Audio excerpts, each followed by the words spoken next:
Chapter 1. The Rejection. Tonight, under the cold moon, she's stripped of her pack status, mocked, rejected, utterly alone. But destiny has plans for the wolf everyone dismissed. The harvest moon hung like a silver coin against the obsidian sky, its light casting long shadows across the ceremonial clearing. Aria Blackwood stood at the edge of the sacred circle, her bare feet cold against the frost-kissed grass. Around her, the Crescent Ridge pack had gathered in their finest ceremonial garb, their eyes gleaming with anticipation for the monthly shifting ceremony. At 19, Aria should have been celebrating her third year as a full pack member. Instead, she clutched the rough bark of an ancient oak, trying to steady her trembling hands. The familiar knot of dread twisted in her stomach as whispers rippled through the crowd. "Look at her," sneered Madison Pierce, the pack's golden daughter, whose wolf form was as pristine as her human beauty. "Still can't manage more than a partial shift after all this time." "Maybe she's not really one of us," another voice added, cruel laughter following. "Maybe the rumors about her mother are true." Aria's jaw clenched. Her mother had died in childbirth, leaving behind only questions and a daughter who couldn't seem to master the most basic werewolf ability. While others shifted with fluid grace, Aria's transformations were painful, incomplete things, a patchwork of human flesh and wolf fur that left her vulnerable and ashamed. Alpha Kale Thorne stepped into the center of the circle, his commanding presence silencing the crowd instantly. At 28, he was the youngest alpha in pack history, having claimed the title when his father fell in battle 5 years ago. His dark hair caught the moonlight, and his steel-gray eyes surveyed his pack with the weight of absolute authority. "Tonight, we honor the moon's gift," his deep voice carried across the clearing. "We celebrate the wolf within us all." His gaze found areas across the distance, and for a moment, something flickered in those storm-colored eyes. Not pity, she'd seen enough of that to recognize it, but something else. Something that made her pulse quicken despite herself. "Aria Blackwood," Elder Marcus called out, his voice creaking with age. "Step forward for evaluation." The crowd parted reluctantly as Aria walked toward the center, each step feeling like she was walking to her execution. She'd failed this test every month for the past year. Tonight would be no different. "You know what's required," Elder Marcus said, not unkindly, but without warmth. "A full transformation, held for the count of 100, in honor of the moon." Aria nodded, closing her eyes and reaching deep within herself for the wolf that felt more like a wounded animal hiding in the darkest corner of her soul. She felt the familiar burning sensation as her bones began to shift, her muscles stretching and contracting. Pain shot through her spine as her body fought between forms. But just as always, the transformation stalled halfway. Her hands had partially formed into claws, patches of silver white fur sprouted along her arms, and her canine teeth had elongated, but she remained frustratingly, shamefully human. The crowd's silence was deafening. "Failed again," someone whispered, and the words cut deeper than any claw. "This is the 13th consecutive failure," Elder Marcus announced, his voice heavy with finality. "According to pack law, any wolf who cannot demonstrate their true nature after 1 year of attempts is no wolf at all," Alpha Kale finished, stepping closer. His eyes never left Aria's face as she struggled to reverse her partial shift. But pack law also states that such decisions rest with the alpha's judgment. Hope flickered in Aria's chest, quickly extinguished by his next words. "However, I cannot ignore the will of the pack or the evidence before us." His voice was steady, but she caught something, regret, in his tone. "Aria Blackwood, you are hereby stripped of your pack status. You have 1 week to gather your belongings and leave Crescent Ridge territory." The words hit her like a physical blow. Gasps and murmurs erupted from the crowd, but Aria heard none of it over the roaring in her ears. Exile. The worst fate for any werewolf. Madison stepped forward, her smile sharp as glass. "Finally. Maybe now we can stop pretending she belongs here." "That's enough." Alpha Kale's voice cracked like a whip, making Madison flinch. But the damage was done. Aria felt something break inside her chest. Not her heart. that had been cracking for months. This was something deeper, more fundamental. It was the last thread connecting her to the only home she'd ever known. She lifted her chin, meeting Alpha Kale's eyes with all the dignity she could muster. "I understand, Alpha." Then she turned and walked away, her head high even as her world crumbled around her. Behind her, she heard the Alpha dismiss the gathering, his voice tight with an emotion she couldn't identify. What she didn't see was the way his hands clenched into fists at his sides, or how his eyes tracked her retreating figure until she disappeared into the forest. She didn't notice the silver gleam in those storm-gray eyes as he stared at the spot where she'd vanished, a gleam that suggested he knew far more about Aria Blackwood than he'd ever let on. In the shadows of the ancient oaks, something stirred. Power, old and patient, began to wake from its long slumber. The moon seemed to pulse brighter for just a moment, as if acknowledging that tonight's ceremony had set something in motion that none of them, not even the Alpha, could fully understand. Aria Blackwood had been cast out, branded as packless and powerless. She had no idea she was actually the most dangerous wolf in 3 territories. Chapter 2. First Blood. The abandoned cabin sat like a wound in the forest, its rotting boards and broken windows a perfect mirror for Aria's shattered life. She'd found it 3 days into her exile, deep in the no-man's land between territories where rogues and outcasts scraped by on whatever they could find. Her stomach cramped with hunger as she pushed through the warped front door. The meager supplies she'd managed to pack were nearly gone, and her human form was ill-equipped for hunting the way a proper wolf could.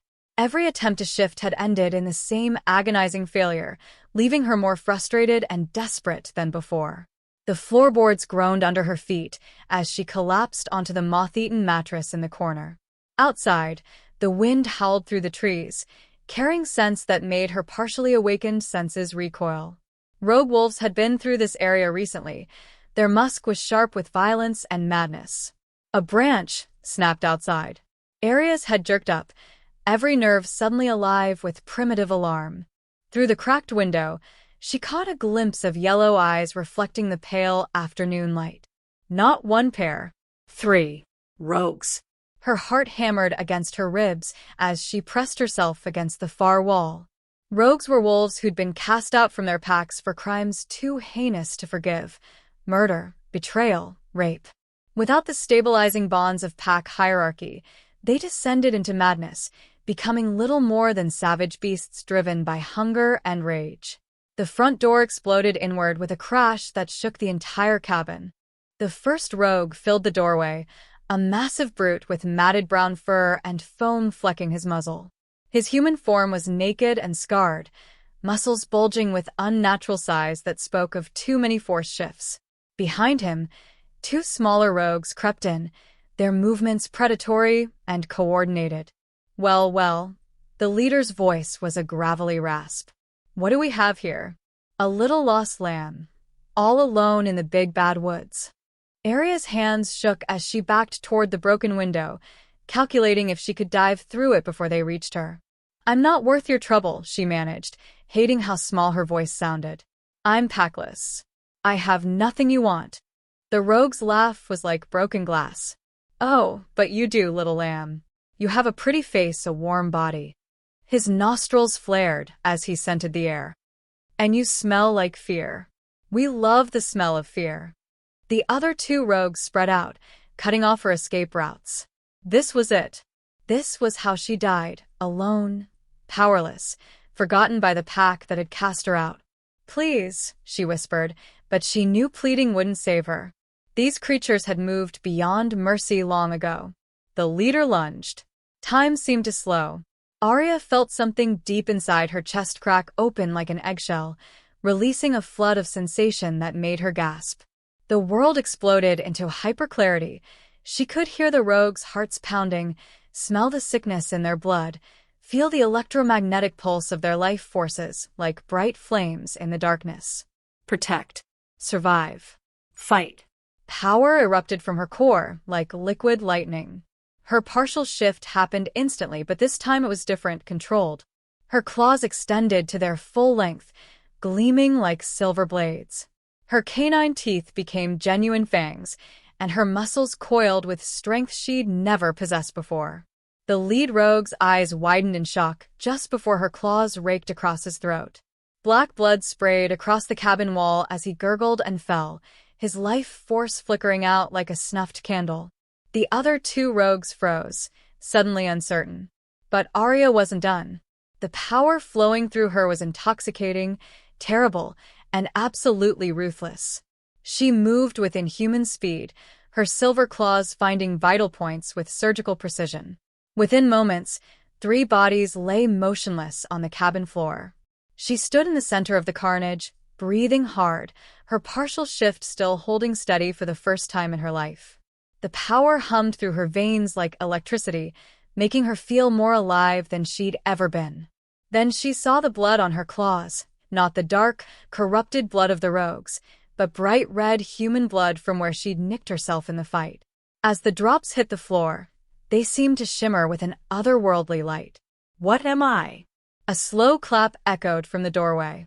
Aria spun around to find Alpha Kale leaning against the frame, his gray eyes taking in the scene with calm assessment.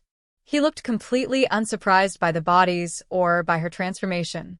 "Impressive," he said, stepping carefully around the corpses. "Though I expected nothing less." What are you doing here?" Aria's voice was different now, deeper, carrying an edge of power that made him pause. "Tracking rogues. They've been moving through the border territories, leaving a trail of bodies." His eyes fixed on her silver claws, still extended and gleaming. "I followed their scent here, expecting to find their next victim. Instead, I find their executioner." She tried to force her shift to reverse, but the power was still flowing too strongly.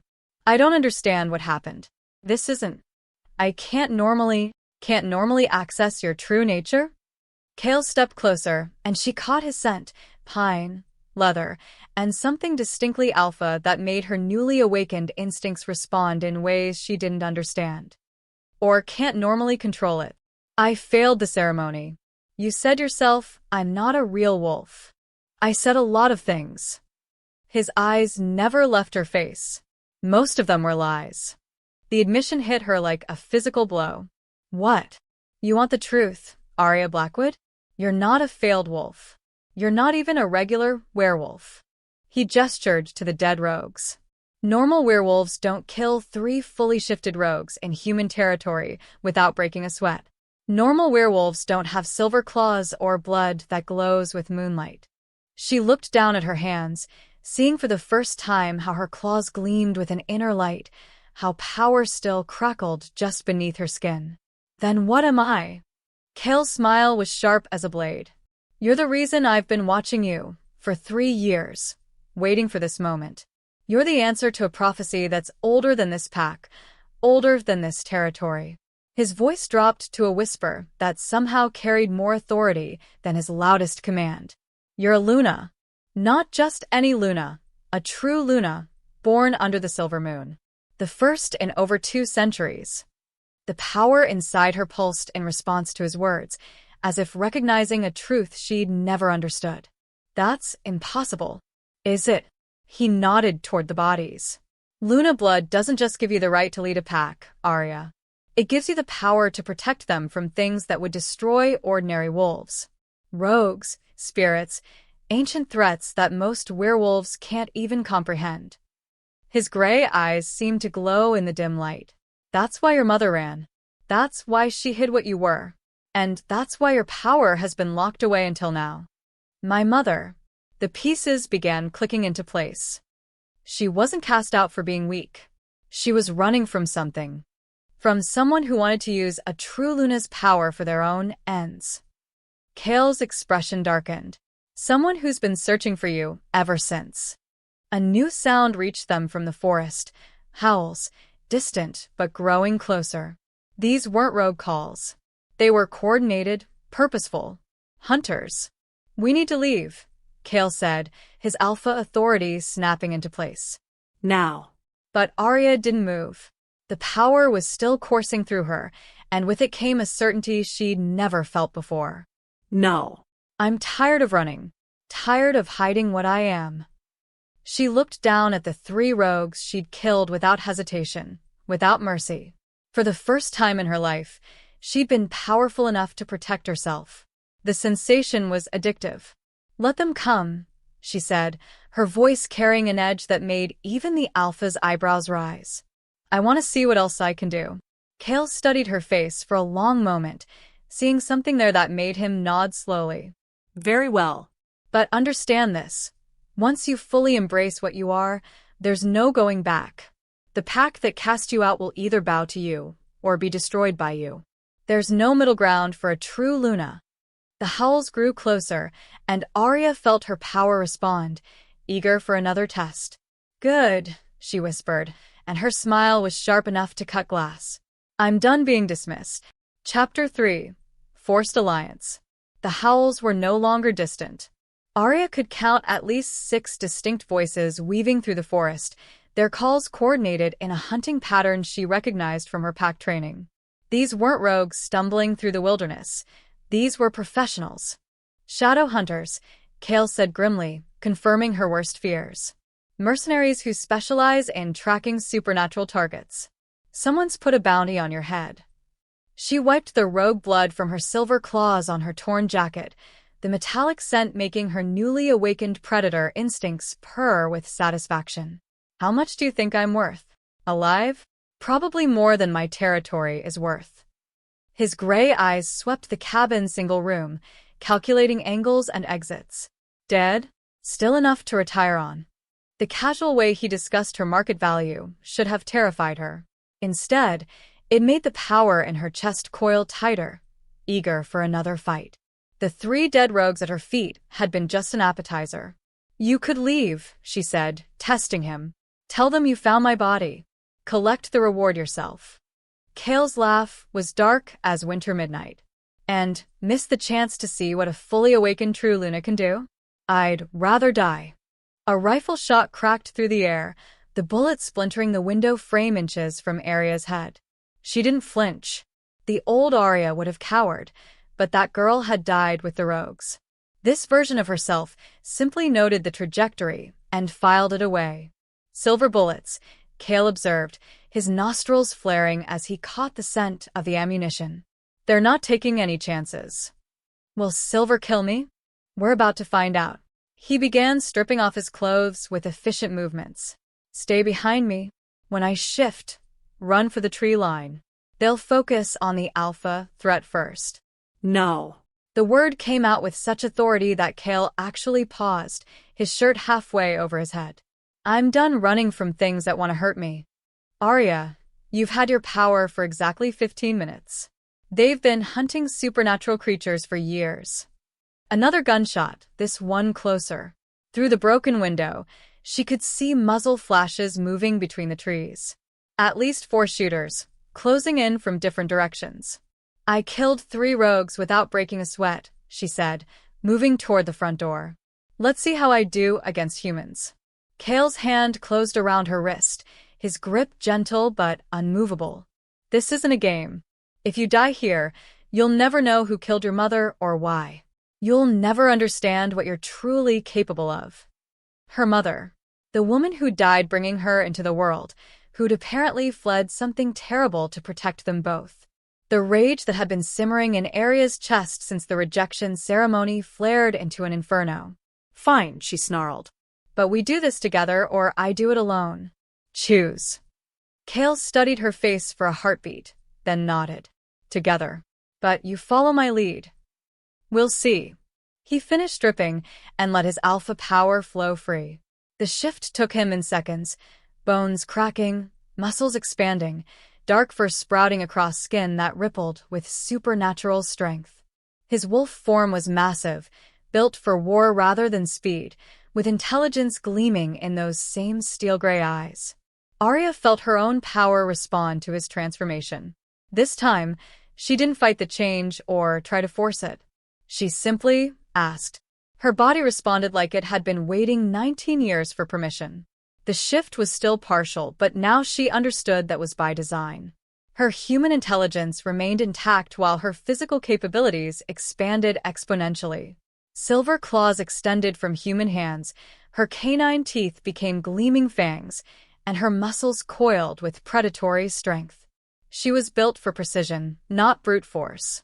A scalpel to Kale's hammer. They moved through the cabin door together, Kale's massive wolf form padding silently beside her partially shifted human figure. The hunters had formed a perimeter around the cabin, their positions marked by the acrid scent of fierce sweat and gun oil. There, she thought, catching movement in the underbrush 40 yards away. Her enhanced vision picked out the outline of a hunter crouched behind a fallen log, rifle trained on the cabin door. She flowed through the forest like liquid shadow, her partial shift giving her the perfect balance of human stealth and wolf senses. Behind her, she heard Kale engaging the hunters on the cabin's eastern side, snarls, gunshots, and very human screams. Her target never saw her coming. The hunter was a grizzled man in military-style gear, his finger tight on the trigger as he tracked Kale's position through his scope. Aria's claws found the soft spot at the base of his skull, severing his spinal cord with surgical precision. He dropped without a sound. She picked up his rifle, surprised by how natural the weight felt in her hands. Her enhanced senses could track the remaining hunters by scent alone, 2 more to the south, 1 circling north toward Kale's position. The rifle was loaded with silver bullets. She wondered if they would work just as well on the people who'd brought them. A branch snapped behind her. "Don't move, freak." Aria turned slowly, hands raised but still gripping the rifle. Another hunter had flanked her position, a younger man with nervous eyes and hands that shook slightly as he aimed his weapon at her chest. "You're worth twice as much alive," he said, trying to project confidence he didn't feel. "But dead works too if you make this difficult." "Who's paying you?" she asked conversationally. "Does it matter? You killed 3 of our guys last month in Colorado. Tonight's payback." "I've never been to Colorado." Her enhanced hearing caught the sound of his elevated heart rate, the hitch in his breathing that suggested deception. "Try again." "Shut up. On your knees, hands behind your head." Instead, she smiled, letting her fangs catch the moonlight. "I have a better idea." She moved faster than human eyes could track, the rifle swinging up in a perfect arc that caught him under the chin. Bone cracked. He dropped like a stone, his own weapon discharging harmlessly into the canopy. 2 more gunshots echoed from Kale's position, followed by silence. Aria found him standing over the bodies of 3 hunters, his massive wolf form splattered with blood that wasn't his own. His gray eyes met hers across the clearing, and she saw something there she'd never noticed before: respect. He shifted back to human form, unconcerned by his nudity. 5 hunters, all dead. Professional gear, military training. He nudged one of the bodies with his foot. "But they knew exactly where to find you. Someone's been tracking your movements since you left pack territory." "The same someone who wants to use Luna power?" Aria asked, reloading the rifle with practiced efficiency that surprised her. "Most likely." Kale pulled clothing from the tactical pack one of the hunters had dropped. "The question is how they found you so quickly." Aria's blood chilled as understanding dawned. "The pack. Someone in the pack is feeding them information." "That's my thinking too." He finished dressing and shouldered a hunter's pack, which means going back to Crescent Ridge territory is suicide. "Good thing I'm not planning to go back." She met his eyes, her own blazing with newfound purpose. "I'm planning to take it." Kale went very still. "What did you say?" "You heard me. If someone in my former pack is selling information about me to hunters, then the pack is compromised." "Weak leadership." Her smile was sharp enough to cut glass. "According to werewolf law, that makes them fair game for challenge." "Aria, you can't." "Can't what?" "Can't challenge for alpha rights. I'm a true Luna, remember? That puts me above every wolf in the pack except you." The power in her chest pulsed stronger, responding to her growing certainty. "And if you're working with the hunters?" The threat hung in the air between them like a blade. Kale's eyes flashed with something dangerous. "You think I set this up? Led them to you? I think you've been watching me for 3 years without saying a word. I think you know more about my mother's death than you're telling me. And I think you're the only one who could have tracked me to that cabin." Her claws extended slightly, gleaming in the moonlight. So, convince me I shouldn't kill you right now. For a moment, the forest held its breath. Two predators faced each other in the clearing, power crackling between them like electricity. Then Kale did something she didn't expect. He knelt. "You're right to suspect me," he said, his voice carrying the weight of absolute truth. "I have been watching you. I did know more about your mother than I let on.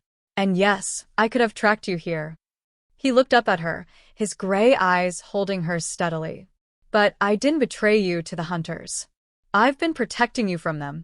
"Protecting me?" The words came out as a snarl. "Your mother made me promise. Before she died, she made me swear that if her daughter ever manifested Luna power, I would keep her safe until she was strong enough to claim her birthright." His hands were open, weaponless, completely vulnerable. "I've been honoring that promise for 19 years. The admission hit her like a physical blow. "You knew my mother. I loved your mother." The pain in his voice was unmistakable. "She was my mate. You're my stepdaughter, Aria.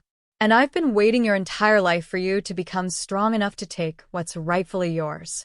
The world tilted sideways. Everything she thought she knew, about her mother, about Kale, about herself, crumbled and reformed in the space of a heartbeat. "That's impossible," she whispered. "Is it? You think it's coincidence that an alpha would risk his pack's judgment to protect a failed wolf for 3 years? You think I enjoyed watching you suffer through those ceremonies, knowing I couldn't help without exposing what you were?" She stared at him, seeing him clearly for the first time, the way he'd always watched her from a distance. The regret in his voice when he'd been forced to exile her. The fact that he'd tracked her here not as a hunter, but as a protector. "If that's true," she said slowly, "then you owe me some answers." "All of them," he promised. "But not here. The hunters will have backup coming, and this location is compromised." He stood, moving carefully to show he meant no threat. "There's an old den system about 5 miles north. We can hole up there while I tell you everything." Aria looked around the clearing, taking in the bodies, the blood, the evidence of the battle that had awakened something terrible and wonderful inside her. For the first time in her life, she'd fought and won. She'd faced death and dealt it back with interest. She was no longer the weak, failed wolf who'd been cast out 3 days ago. "Lead the way," she said. "But Kale? If you're lying to me about any of this, you'll kill me," he finished with something that might have been pride. "I'd expect nothing less from a true Luna." As they melted into the forest, leaving the hunters' bodies for the scavengers, Aria felt the first stirrings of something she'd never experienced before. Purpose. She had enemies to hunt, power to master, and a pack to claim. And now she had an ally who knew exactly what she was capable of becoming. The real game was just beginning. Chapter 4. Blood and Prophecy. The den system was older than memory, carved deep into the limestone cliffs that bordered the northern territories. Ancient wolf packs had sheltered here during the last ice age, and their presence still lingered in the bones of the earth. Aria could feel it humming beneath her feet as she followed Kale through passages that hadn't seen sunlight in centuries. "Here," he said, leading her into a circular chamber lit by phosphorescent moss. Stone shelves had been carved into the walls, holding supplies that looked recently stocked. "This was your mother's safe house. She prepared it in case you ever needed sanctuary." Aria ran her fingers along the smooth stone walls, feeling an inexplicable sense of homecoming. "She knew I'd end up here? She knew someone would eventually come for you." Kale lit an oil lantern, its golden glow revealing more details of the chamber. "The question was whether you'd be strong enough to survive when they did." On one of the stone shelves sat a leather-bound journal, its pages yellowed with age. Beside it lay a silver pendant on a delicate chain, a crescent moon cradling a star, carved with symbols that seemed to shift in the lamplight. "Her journal," Kale said softly. "And her Luna pendant. She wanted you to have them when the time came." Aria picked up the pendant, feeling it pulse with warmth against her palm. The moment it touched her skin, images flashed through her mind, a woman with silver hair and eyes like starlight, running through moonlit forests with terror and determination warring in her expression. Her mother. "Tell me everything," Aria said, settling cross-legged on the stone floor. "Start from the beginning." Kale sat across from her, his face etched with old pain. "Your mother's name was Lioness Silverwood. She was the last Luna of the Northern Territories, a bloodline that stretched back over 1,000 years. Last Luna? The Northern Pacts were systematically destroyed 20 years ago. Not by rogues or rival territories, but by something much worse." His gray eyes reflected the lamplight like a wolf's. "An organization called the Eclipse Covenant. They believe that werewolf power should be harvested and controlled, not left in the hands of savage beasts." Aria's grip tightened on the pendant. "Humans. Some. But also corrupted werewolves, witches who've turned to blood magic, and things that were never human to begin with." Kale's voice dropped to a whisper. "They've been hunting true Lunas for centuries, collecting their power to fuel dark rituals. Your mother was the last one they needed." The pieces were falling into place, painting a picture more terrifying than anything Aria had imagined. "The prophecy you mentioned. The prophecy of the silver moon." He gestured to her pendant. "It speaks of a Luna born under a rare celestial alignment, one whose power would be great enough to either restore the ancient bloodlines or destroy them forever. The Covenant wants to corrupt that power for their own ends." Aria opened her mother's journal, the pages automatically falling to an entry dated 20 years ago. Her mother's handwriting was elegant but hurried, as if written in desperate haste. "The contractions have started. Kale says we have maybe an hour before they find us. If I don't survive this birth, if the prophecy is true, then my daughter will be the key to everything. She must never know what she is until she's strong enough to survive it. The Covenant will use her if they find her too soon. They will break her, corrupt her, turn her into a weapon against her own." Kind. "I've hidden the Bloodline Awakening ritual in the back pages. If she manifests Luna power, Kale will know what to do. The pendant will guide her when the time comes. My beautiful daughter. I'm sorry I won't be there to see you become the wolf you were born to be." Aria's hands trembled as she turned to the back of the journal. The final pages were covered in symbols and diagrams that seemed to move in the lamplight, instructions for a ritual written in her mother's careful script. "The Bloodline Awakening," she whispered.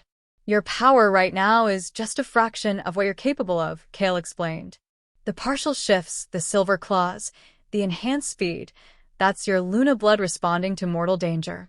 But to access your full heritage, to become a true Luna, you need to complete the awakening ritual." "What does it involve?" His expression darkened. "Blood. Pain. "And a choice that will determine not just your fate, but the fate of every supernatural creature in North America." A new scent reached them through the den's entrance. Ozone and burning metal, the signature of something that definitely wasn't natural. Kale's head snapped up, his nostrils flaring. "They found us," he growled. "Who found us?" "Covenant hunters. They're different from the mercenaries we killed earlier. These ones use dark magic to track supernatural blood." He was already moving, pulling weapons from hidden caches around the chamber. "They've been following the scent trail from your awakening." Aria felt her power respond to the threat, coiling in her chest like a living thing. But this time, instead of the clean silver energy she'd felt before, there was something else mixed in. Something darker, hungrier. "I can feel them," she said, surprised by the certainty in her voice. 3 of them. They're not entirely human anymore. Covenant operatives undergo modifications. Enhanced strength, magical resistance, immunity to most werewolf abilities. Kale handed her a silver-bladed knife. "They're specifically designed to hunt our kind. Good thing I'm not like your kind." The pendant around her neck grew warm, then hot. The symbols on its surface began to glow with soft silver light, and suddenly Aria could see more than the physical chamber around them. Power lines ran through the earth like veins of light, connecting this place to others scattered across the continent. Ancient wards, still active after centuries, hummed with protective energy. But she could also see the 3 dark shapes moving through the tunnels toward them, abominations that had once been human, now twisted into something that fed on supernatural terror. "They're close," she whispered. "Aria, listen to me very carefully." Kale's voice carried his alpha authority, but also something else, desperation. "If they take you alive, they'll use you to complete a ritual that will give them power over every werewolf pack in existence. If you die, the Luna bloodline dies with you, and my kind will be defenseless against what's coming." What's coming? War. The Covenant has been building toward this for decades. They want to either control us or exterminate us. You're the only thing standing in their way. The first hunter entered the chamber like a nightmare given form. It had once been a woman, but Covenant modifications had stretched her limbs to inhuman proportions, given her fingers razor-sharp talons, and replaced her eyes with burning coals that left trails of smoke in the air. Magical symbols had been carved into her flesh, glowing with sickly green light. "Luna," it spoke with a voice like breaking glass. "Come willingly, and your death will be swift." "Counteroffer," Aria said, standing slowly. The pendant's glow intensified, casting silver light throughout the chamber. "You leave now, and I'll make your destruction quick." The creature laughed, a sound like fingernails on stone. "Foolish child. You haven't even completed your awakening. You're nothing compared to—" Aria moved. This time, her power didn't just respond to danger, it anticipated it. She could see the creature's attack before it happened, track the flow of dark magic through its modified body, identify the exact points where its enhancements made it vulnerable. Her silver claws found the junction where human spine met Covenant modifications. The creature's laughter cut off abruptly as its head separated from its shoulders. The second hunter rushed through the entrance, this one a massive male whose arms had been replaced with blade-like appendages. But Aria was already there, moving with fluid grace that made her earlier speed look clumsy. Her claws traced patterns in the air, each strike precisely calculated to disrupt the magical energy keeping the creature animated. It fell in pieces. The third hunter was smarter. It stayed in the tunnel entrance, weaving dark magic with gestures that made the air itself writhe and burn. "Impressive," it hissed. "But can you protect your alpha while you fight?" The spell lashed out like a whip of liquid shadow, aimed not at Aria, but at Kale. She saw it coming, saw that she couldn't reach him in time, saw that the magic would burn through his enhanced werewolf healing like acid. Without thinking, she threw herself between them. The shadow whip struck her chest and exploded into agony that drove her to her knees. But instead of burning through her like it should have, the dark magic met her Luna power and changed. The shadows became silver light, the pain became strength, and the attack that should have killed her made her power surge higher than ever before. "Impossible," the hunter whispered. Aria stood slowly, silver energy crackling around her like lightning. Her partial shift had become something more, not quite full transformation, but not entirely human either. She was becoming something new, something the Covenant's centuries of preparation had never accounted for. "You want to know what's impossible?" she said, her voice carrying harmonics that made the stone walls ring like bells. "Impossible is thinking you could corrupt a bloodline that's older than your pathetic organization. Impossible is believing that creatures like you could stand against a true Luna." The pendant around her neck blazed like a star, and suddenly the ancient wards carved into the den's walls came alive. Silver light raced through channels cut in the stone, forming a pattern that stretched throughout the entire cave system. The third hunter tried to flee, but the wards held it fast, burning through its modifications like they were made of paper. "Please," it gasped as Aria approached. "The Covenant, they'll offer you anything. Power beyond imagination. Immortality. Dominion over." Her claws opened its throat before it could finish the offer. In the sudden silence, Aria stood surrounded by the bodies of creatures that had been specifically designed to kill her. The pendant's light gradually faded, but the power thrumming through her veins remained stronger than before. "The awakening," Kale said softly. "It's already started." She turned to face him, and he took an involuntary step back. Her eyes were no longer entirely human. Silver light moved in their depths like captured starfire. "How long do I have?" "Until what?" until I have to choose. She gestured to her mother's journal, still open to the ritual instructions. The prophecy says a Luna born under the silver moon will either restore the bloodlines or destroy them. That means there are two possible outcomes to this awakening. Kale nodded slowly. Redemption or annihilation. Creation or destruction. The choice will be yours to make. And if I choose wrong, then everyone I've ever sworn to protect dies, and the Covenant gets exactly what they've been working toward for centuries. His gray eyes met hers steadily. No pressure. Aria looked down at the Covenant hunters' bodies, thinking about the pack that had cast her out, the mercenaries who'd tried to capture her, the centuries of supernatural creatures who'd lived and died without ever knowing they were pawns in a larger game. The power in her chest pulsed stronger, eager to be unleashed. But she could feel something else building alongside it, a hunger that had nothing to do with justice and everything to do with dominance. The choice was coming, whether she was ready or not. And she still had no idea which version of herself would be making it. Chapter 5: The Dark Path. The awakening dreams came 3 days later. Aria jolted awake in the ancient den, her body drenched in sweat and her heart hammering against her ribs. But it wasn't fear that had her shaking, it was hunger. A terrible, consuming need that made her claws extend involuntarily and her eyes burn with silver fire. In the dream, she had stood atop a mountain of bodies while every werewolf pack in North America knelt before her in terrified submission.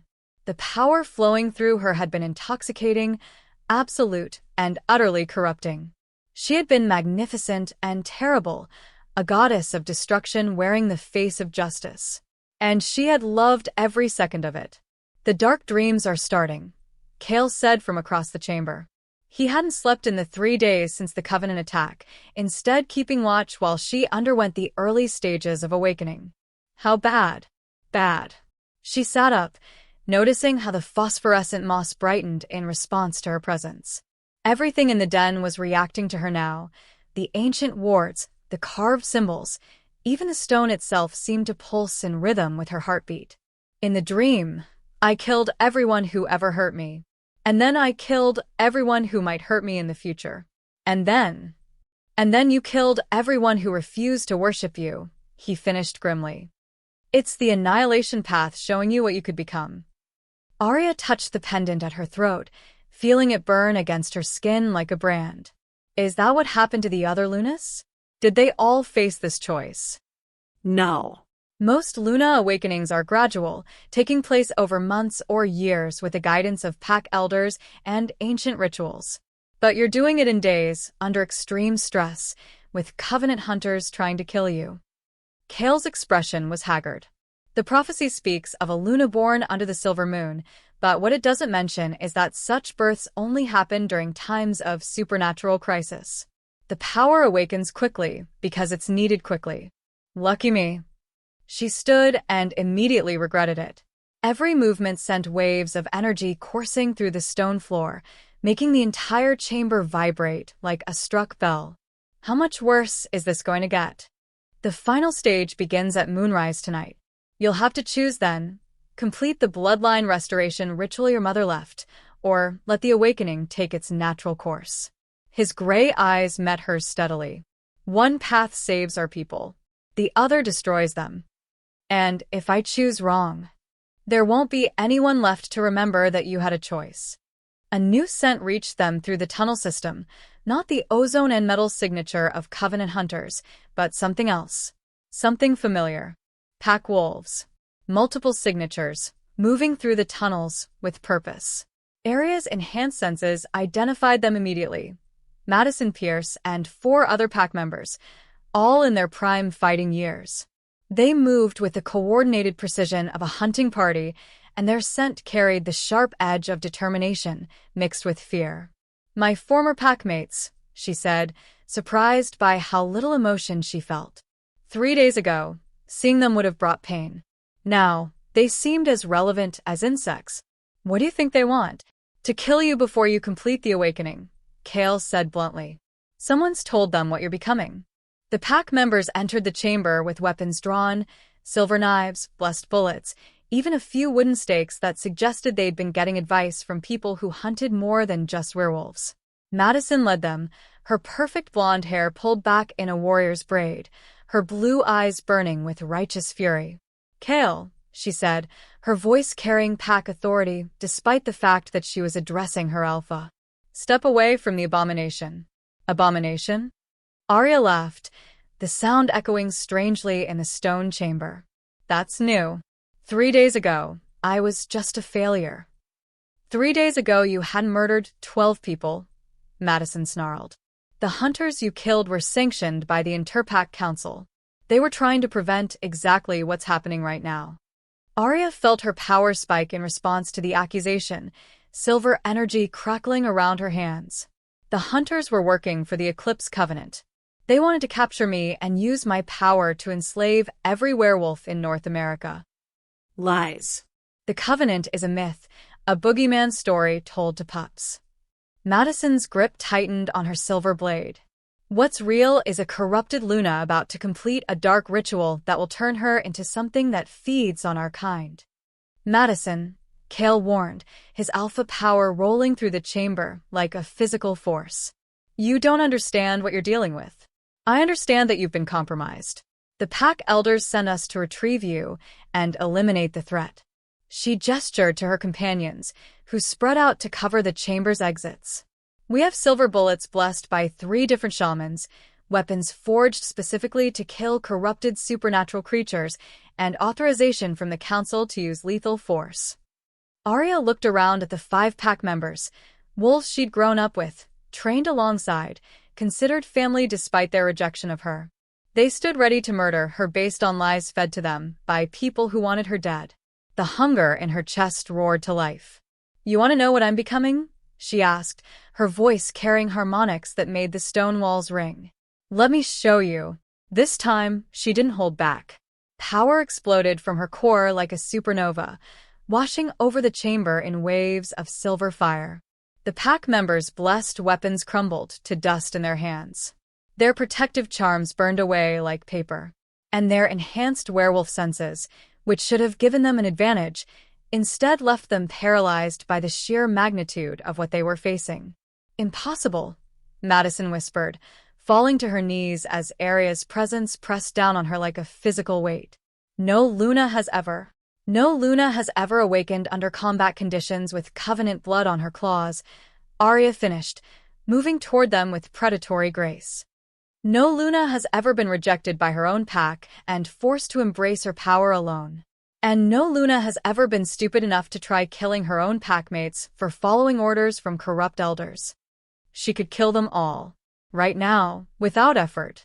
Her claws could open their throats before they even realized they were dying." The thought was intoxicating. "Do it," whispered a voice in her mind that sounded disturbingly like her own. "They cast you out. They came here to murder you. They deserve whatever you give them." One of the younger pack members, barely 18, someone she'd helped train in hand-to-hand combat, was crying. Not from pain, but from terror so profound it had broken his mind. Seeing his fear should have made her feel guilty. Instead, it made her feel powerful. Aria. Kale's voice cut through the red haze of her hunger. "Look at me." She turned, and he flinched at what he saw in her eyes. "This is the choice," he said quietly. "Right here, right now.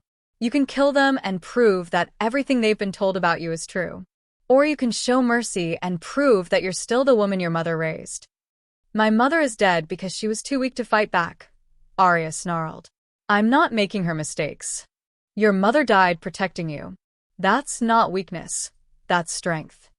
He took a step closer, ignoring the energy crackling around her. "The woman who raised you in spirit wouldn't want her daughter to become a monster. Maybe being a monster is better than being a victim. Is it?" "Look at them, Aria." "Really look." She did. Madison was sobbing now, her perfect composure shattered by the weight of power pressing down on her. The younger wolves were cowering against the chamber walls, their minds broken by proximity to something their instincts recognized as an apex predator. Even the veterans were reduced to whimpering animals, all their training useless against a force they couldn't comprehend. They weren't threats. They were barely even obstacles. They were just afraid. "They came here to kill me," she said, but her voice had lost some of its edge. "They came here because they were told you were a threat to everyone they love," Kale replied. "Because someone lied to them about what you are and what you're becoming. Don't prove those lies true." The power in her chest pulsed, eager to be unleashed. It would be so easy, so satisfying, and they would never threaten her again. But looking at their terror-stricken faces, she saw something else. She saw herself 3 days ago, weak, rejected, cast out by people who should have protected her. She saw victims of manipulation just like she had been. The silver fire around her hands flickered and dimmed. "Get out," she said quietly. "Go back to the pack and tell them what you saw here. Tell them that I had the power to kill you all and chose not to. Tell them that the next time they send assassins, I might not be so generous." Madison looked up at her with eyes full of confusion and lingering fear. "You're letting us go? I'm giving you a chance to choose better allies. The Eclipse Covenant has infiltrated the Interpack Council. The people giving you orders want me dead not because I'm a threat to werewolves, but because I'm a threat to their plans." Aria stepped back, her power retreating but still visible as a silver aura around her form. "When the war comes, and it's coming whether you acknowledge it or not, remember this moment. Remember that I offered mercy when I could have offered death." The pack members fled, supporting each other as they stumbled through the tunnel system. Madison was the last to leave, pausing at the chamber entrance. "If you're lying about the Covenant," she began, "then you'll have plenty of opportunities to kill me later," Aria finished. "But if I'm telling the truth and you keep following council orders, you'll be helping to destroy everything our kind has built over the past 1,000 years." When they were gone, Kale sank onto a stone ledge with a sound that might have been relief. "That was well done," he said. "Was it?" Aria stared at her hands, watching silver energy still crackling between her fingers. "I wanted to kill them, Kale. For a moment there, I wanted it more than I've ever wanted anything. But you didn't. That's what matters. This time. But the awakening isn't finished, and the hunger is getting stronger." She turned to face him, and he saw both determination and fear in her silver-touched eyes. "What if next time I don't choose mercy? Then I'll stop you." "You can't. You know you can't." The terrible certainty in her voice made the temperature in the chamber drop several degrees. "In a few hours, when the awakening completes, I'll be powerful enough to kill every werewolf on the continent without breaking a sweat. If I choose the dark path, there won't be anyone strong enough to stand against me." Kale stood and moved to the stone shelf where her mother's journal lay open to the ritual instructions. "Then we'd better make sure you choose the right path." "The bloodline restoration ritual," Aria said, reading over his shoulder. "It looks complicated and dangerous. Your mother's notes indicate that attempting it alone has a 60% mortality rate." His finger traced the symbols on the page. "But if it works, it won't just complete your awakening. It will restore the Luna bloodline to what it was before the Covenant's persecution began. Other Lunists will be able to manifest again, creating a new generation of leaders for our kind. And if it fails, you die, the bloodline dies with you, and the Covenant wins everything."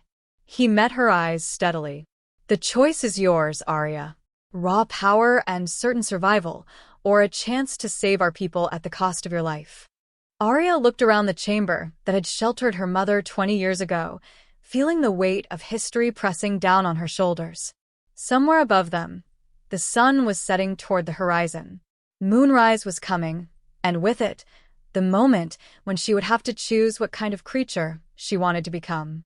A destroyer who lived forever, or a savior who might not live through the night. The power in her chest pulsed with anticipation, ready to take her down whichever path she selected. And for the first time since her awakening began, Aria wasn't sure which choice she was going to make.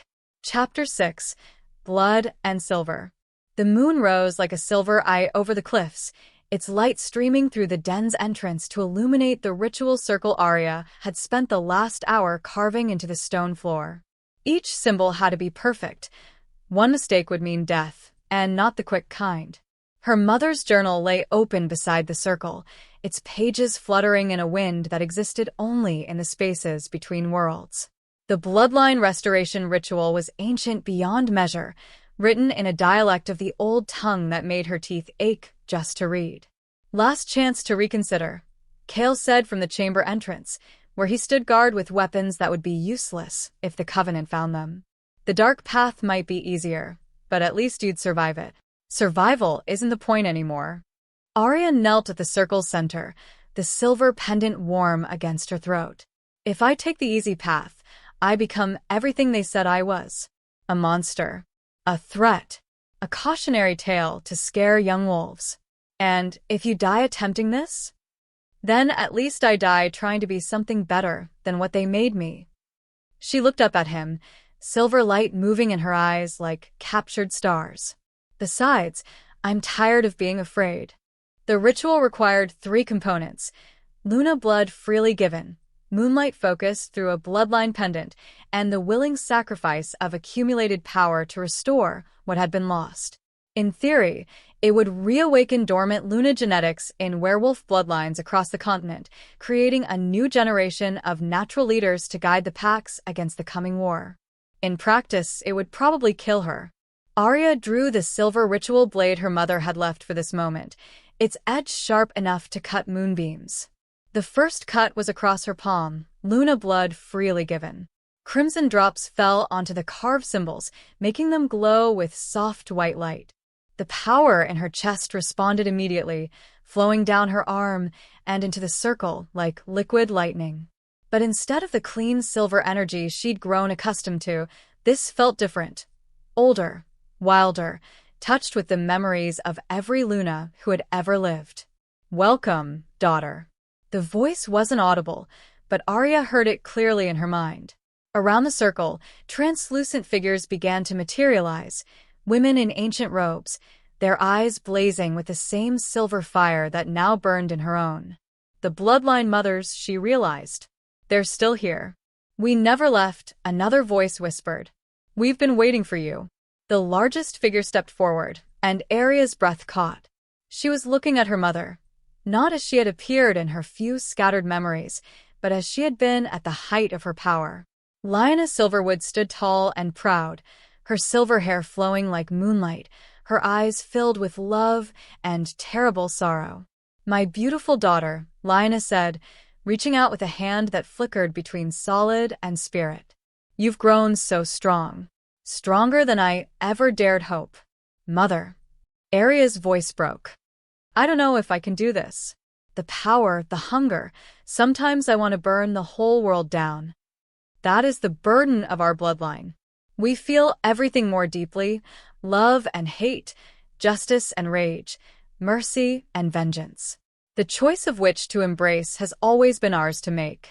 And if I choose wrong, then you will not be the first Luna to fall to darkness, nor will you be the last. But I believe we all believe that you are strong enough to choose light." The other ancestral figures nodded in agreement, their combined presence filling the chamber with power that made the stone walls ring like bells. Aria felt their strength flowing into her, but also their memories, centuries of struggle, sacrifice, and loss in service of protecting their people. "Show me what to do," she whispered. "Place the pendant in the circle's heart. Let moonlight flow through it. And when the moment comes to release your power, let go of everything. Hold nothing back." Aria lifted the chain over her head, the pendant pulsing with inner light as she placed it at the center of the carved symbols. Immediately, the moonlight streaming through the den entrance focused into a beam that struck the pendant like liquid silver. The ritual circle exploded into brilliance. Power flowed out of Aria in torrents, pulled from her core by forces she couldn't resist or control. She felt her carefully accumulated abilities being stripped away layer by layer, her enhanced speed, her silver claws, her supernatural senses. The strength that had let her kill Covenant hunters and terrify pack wolves was being consumed by the ritual's hungry demands. But something else was flowing back into her. The combined heritage of dozens of Luna bloodlines, their knowledge and power and desperate hope for the future.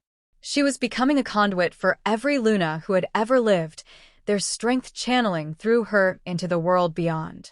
Now her mother's voice urged, "While the way is open, send it out." Aria reached deep into her soul and found the last reserves of her power, the dark hunger that had whispered promises of dominance and destruction.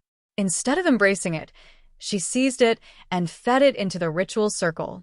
The pendant blazed like a star. Energy erupted from the den in waves that traveled faster than thought, racing across the continent to touch every werewolf bloodline that carried even a trace of Luna heritage.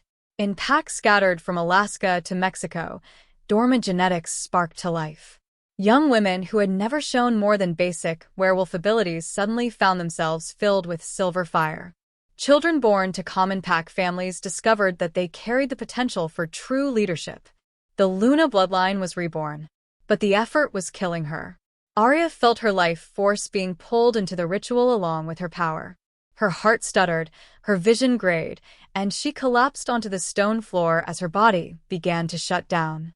She had given everything, her strength, her abilities, even her life, to restore what the Covenant had tried to destroy. Is it enough? She wondered as darkness closed in around her. It is enough, her mother's voice whispered. Rest now, my brave daughter. You have earned. The sound of explosions echoed through the tunnel system, followed by screams that were definitely not human. The Covenant had found them. Aria. Kale's voice was sharp with panic. We need to move. Now. But she couldn't move. The ritual had drained everything from her, leaving her barely conscious and completely defenseless. Through the chamber entrance, she could see flashes of green light, Covenant battle magic, designed to burn through supernatural defenses. Leave me, she whispered. Take the journal and go. Like hell. Kale scooped her up in his arms, his werewolf strength easily supporting her weight. The ritual worked. I can feel it, Luna power awakening across the continent. Your sacrifice restored our people's heritage. But it's not going to mean anything if the Covenant kills you before that power can mature. More explosions closer now. The Covenant had brought serious firepower this time. The pendant, Aria managed, reaching toward the circle's center, where her mother's pendant still blazed with silver light. Kale grabbed it and pressed it into her hand. The moment it touched her skin, warmth flowed through her. Not her own power, which was gone, but something else. The gratitude and strength of every new Luna who had just awakened, flowing back to her through the bloodline connection. You are not alone, the ancestral voices whispered. You will never be alone again. The first Covenant operatives burst into the chamber, not the modified hunters from before, but something far worse. These were sorcerers wrapped in shadow and flame, their bodies crackling with stolen supernatural power. Behind them came creatures that had never been human, things with too many teeth and eyes that burned with hellfire. Luna, the lead sorcerer hissed, his voice echoing from multiple dimensions at once. You have interfered with plans centuries in the making. Your death will be artistic. Kale set Aria down gently and stepped between her and the Covenant forces. His shift was instant and complete, not just into wolf form, but into something more. His alpha power, enhanced by proximity to the ritual's aftermath, made him larger and more dangerous than any natural wolf had a right to be. But he was still just one alpha against a dozen Covenant elites. Stand aside, wolf, the sorcerer commanded. Your pack leader is already dead. Soon, every alpha on the continent will kneel before Covenant rule. Give us the Luna, and your death will be swift. Counteroffer, Kale growled, his voice carrying harmonics that made the stone walls crack. Try to take her, and discover why alphas are apex predators. The battle erupted in fire and shadow. Kale fought like something out of legend, his enhanced form moving faster than the eye could follow. His claws tore through magical shields like paper, and his howl shattered the sorcerer's concentration spells. But there were too many of them, and their magic was specifically designed to counter werewolf abilities. One of the creatures, something that looked like a cross between a spider and a tornado, got past his defenses and lashed out with tentacles that crackled with necrotic energy. Kale's pained hull echoed through the chamber as the magic began eating through his supernatural healing. Aria tried to stand, to help, to do something, but her body refused to respond. The ritual had left her weaker than a newborn pup. "Use us," her mother's voice whispered. "We gave our power to restore the bloodlines, but our knowledge remains. Take what you need." The ancestral figures were still there, barely visible in the chaos of battle. As Aria watched, they began to fade, but not disappearing, flowing into her. Suddenly, she knew things she had never learned. Combat techniques developed over centuries of Luna warfare. Magical theory that predated the Covenant by millennia. And most importantly, the location of every power source within 100 miles, including the ancient ward stones that protected this den.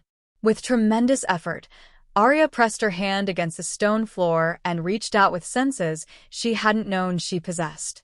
The ward network was still active, its power drawn from ley lines that stretched back to the dawn of supernatural civilization. All she had to do was redirect it. "Kale," she whispered, too quietly for human ears, but perfectly audible to his enhanced hearing. 3 seconds. Get clear. He didn't question or hesitate. With a final swipe that took off the spider creature's head, he dove away from the Covenant forces. Aria triggered the wards. Every protective symbol carved into the den's walls blazed to life simultaneously, channeling centuries of accumulated power into a single devastating pulse. The Covenant operatives had barely enough time to scream before the ward energy tore through them like a cleansing fire. When the light faded, nothing remained but ash and the lingering scent of burned shadows. Kale shifted back to human form, bleeding from a dozen wounds but alive. "How did you?" Ancestral knowledge. The bloodline restoration didn't just awaken new Lunas, it connected me to every Luna who came before. Aria managed to sit up, though the effort left her dizzy. They're all still here, in a way. Their wisdom, their strength, their accumulated power. The Covenant? This cell is destroyed, but there will be others. She looked around the chamber, seeing it clearly for the first time since the ritual. The carved symbols had burned themselves deeper into the stone, creating permanent channels for supernatural energy. The pendant in her hand pulsed with steady silver light, no longer drawing power but radiating it. The war is just beginning. Kale knelt beside her, his gray eyes reflecting the pendant's glow. "What happens now?" Aria smiled, feeling strength slowly returning to her limbs as the ancestral connection stabilized. She was no longer the powerhouse she had been before the ritual, but she was something else now, something more important. She was the Luna Prime, the bloodline mother for a new generation. And across the continent, dozens of young women were just discovering what that meant. "Now we gather our people," she said, rising to her feet with renewed purpose. "The Covenant thinks they've been fighting werewolves. Time to show them what happens when they face an army of Lunas." The pendant's light pulsed brighter, and somewhere in the distance, she could hear the howls of her newfound sisters answering the call. The real war was about to begin. Chapter 7. Sisters in Silver. The first Luna to answer Aria's call arrived at dawn, materializing from the morning mist like something out of legend. She was young, maybe 17, with copper hair that seemed to capture and hold sunlight, and eyes that burned with newly awakened silver fire. "Luna Prime," she said, dropping to one knee at the den entrance. "I felt your summons in my dreams. I am Elena Ravenwood of the Pacific Northwest Territory." Aria helped the girl to her feet, still getting used to the deference in her voice. 3 days ago, she'd been packless and powerless. Now, werewolves were kneeling to her like she was royalty. "Just Aria," she said gently. "We're sisters now, not sovereign and subject." Elena's eyes widened. "But the ancestral memories, they show you as Luna Prime, the bloodline mother. You restored our heritage. You saved us all. We saved each other." Aria gestured for Elena to enter the chamber, which Kale had spent the night fortifying with additional wards. How many others have awakened in your territory?" 7 so far. Maybe more, the power is still spreading. Elena's voice carried wonder and fear in equal measure. But Luna Prime, Aria, the Covenant has already moved against us. They hit the Seattle Pack last night. Took 3 of the new Lunas before anyone knew what was happening. Aria felt rage spike through the bloodline connection, not just her own, but the collective fury of every awakened Luna who sensed the threat to their sisters. The pendant at her throat pulsed with silver light, and across the continent, dozens of young women suddenly felt an overwhelming urge to bare their fangs. Where did they take them? Kale asked, his alpha instincts automatically shifting to tactical mode. Unknown. But we tracked the vehicles to a facility in the Cascade Mountains.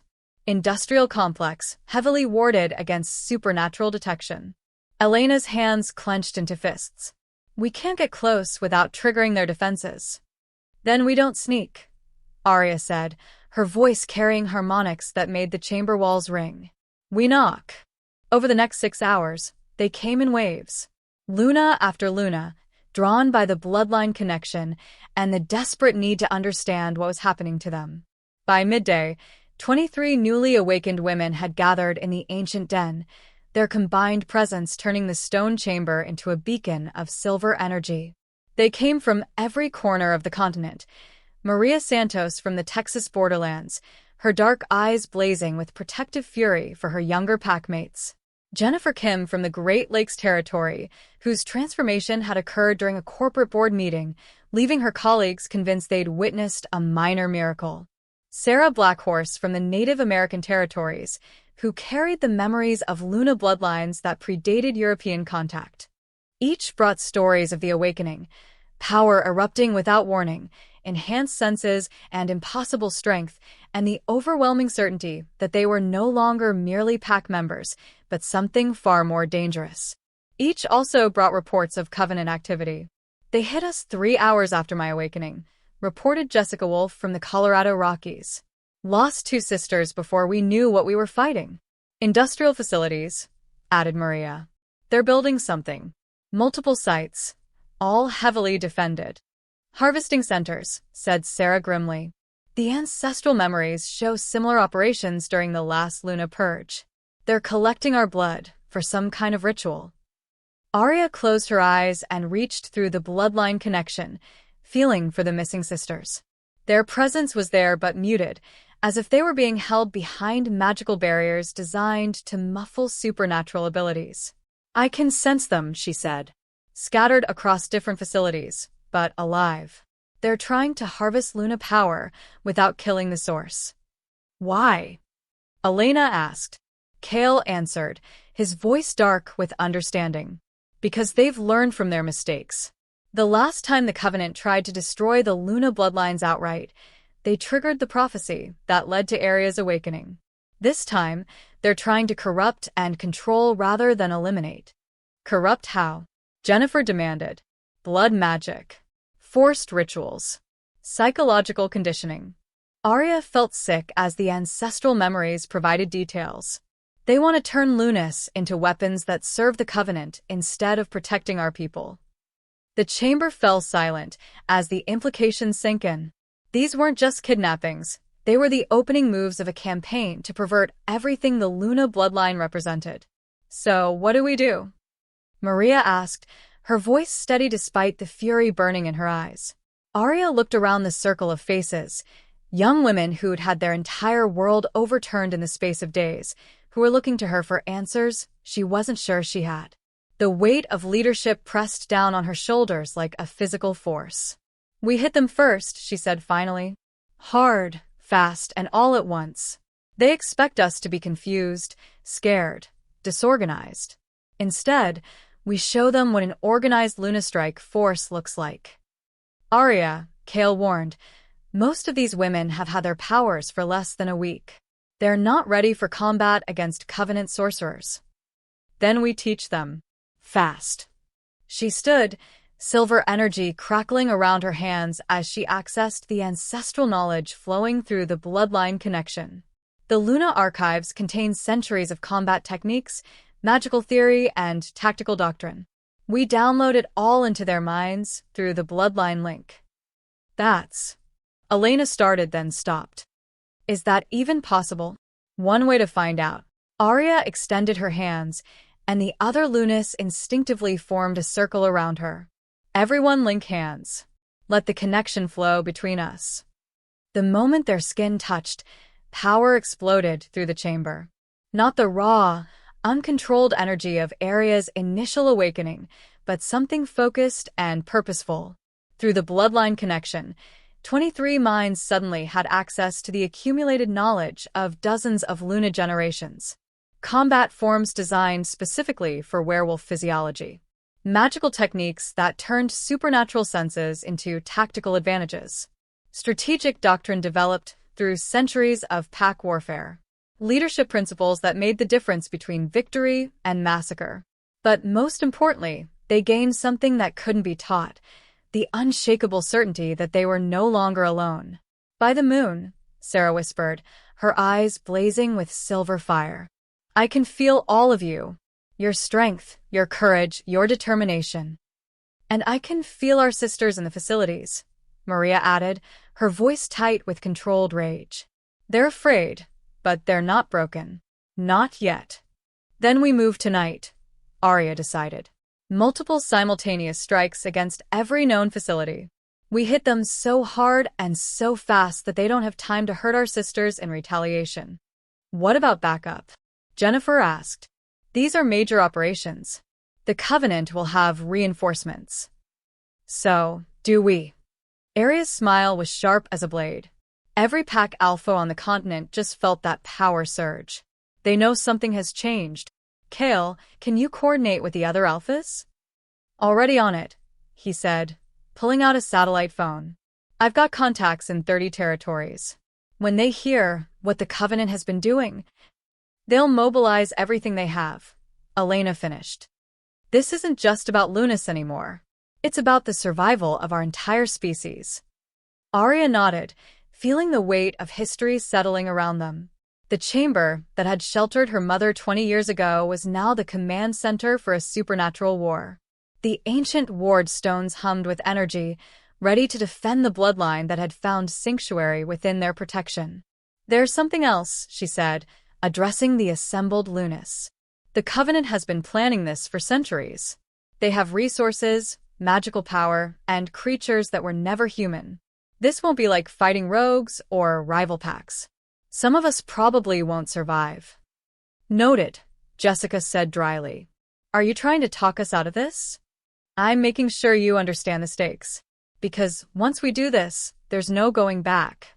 We'll be at war with an organization that has been hunting our kind since before the first Europeans set foot on this continent. The Lunas exchanged glances, and Aria felt their determination flowing through the bloodline connection like molten steel. Luna Prime, Sarah said formally. We've all lost pack sisters to Covenant raids. We've all felt the terror of our people when the hunters came. And we've all sworn oaths to protect those who cannot protect themselves. She stood, and the others followed. If war is what it takes to keep our families safe, then war is what we give them. All in favor? Aria asked. 23 hands rose as one. Then it settled. Aria turned to Kale, who was already coordinating with alpha contacts across the continent. How long do you need to mobilize pack support? Give me 6 hours.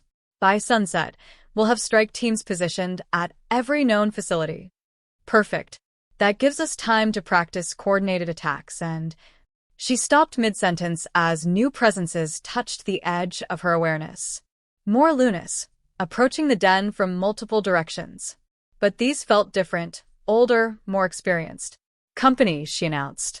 The first figure to enter the chamber was a woman in her 40s with steel-gray hair and eyes that held the wisdom of decades.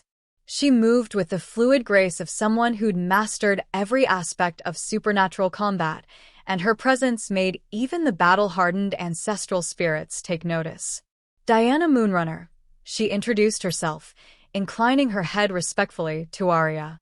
Luna of the Northern Canadian Territories. My bloodline awakened during the ritual, but unlike these youngsters, I've been waiting for this moment for 30 years.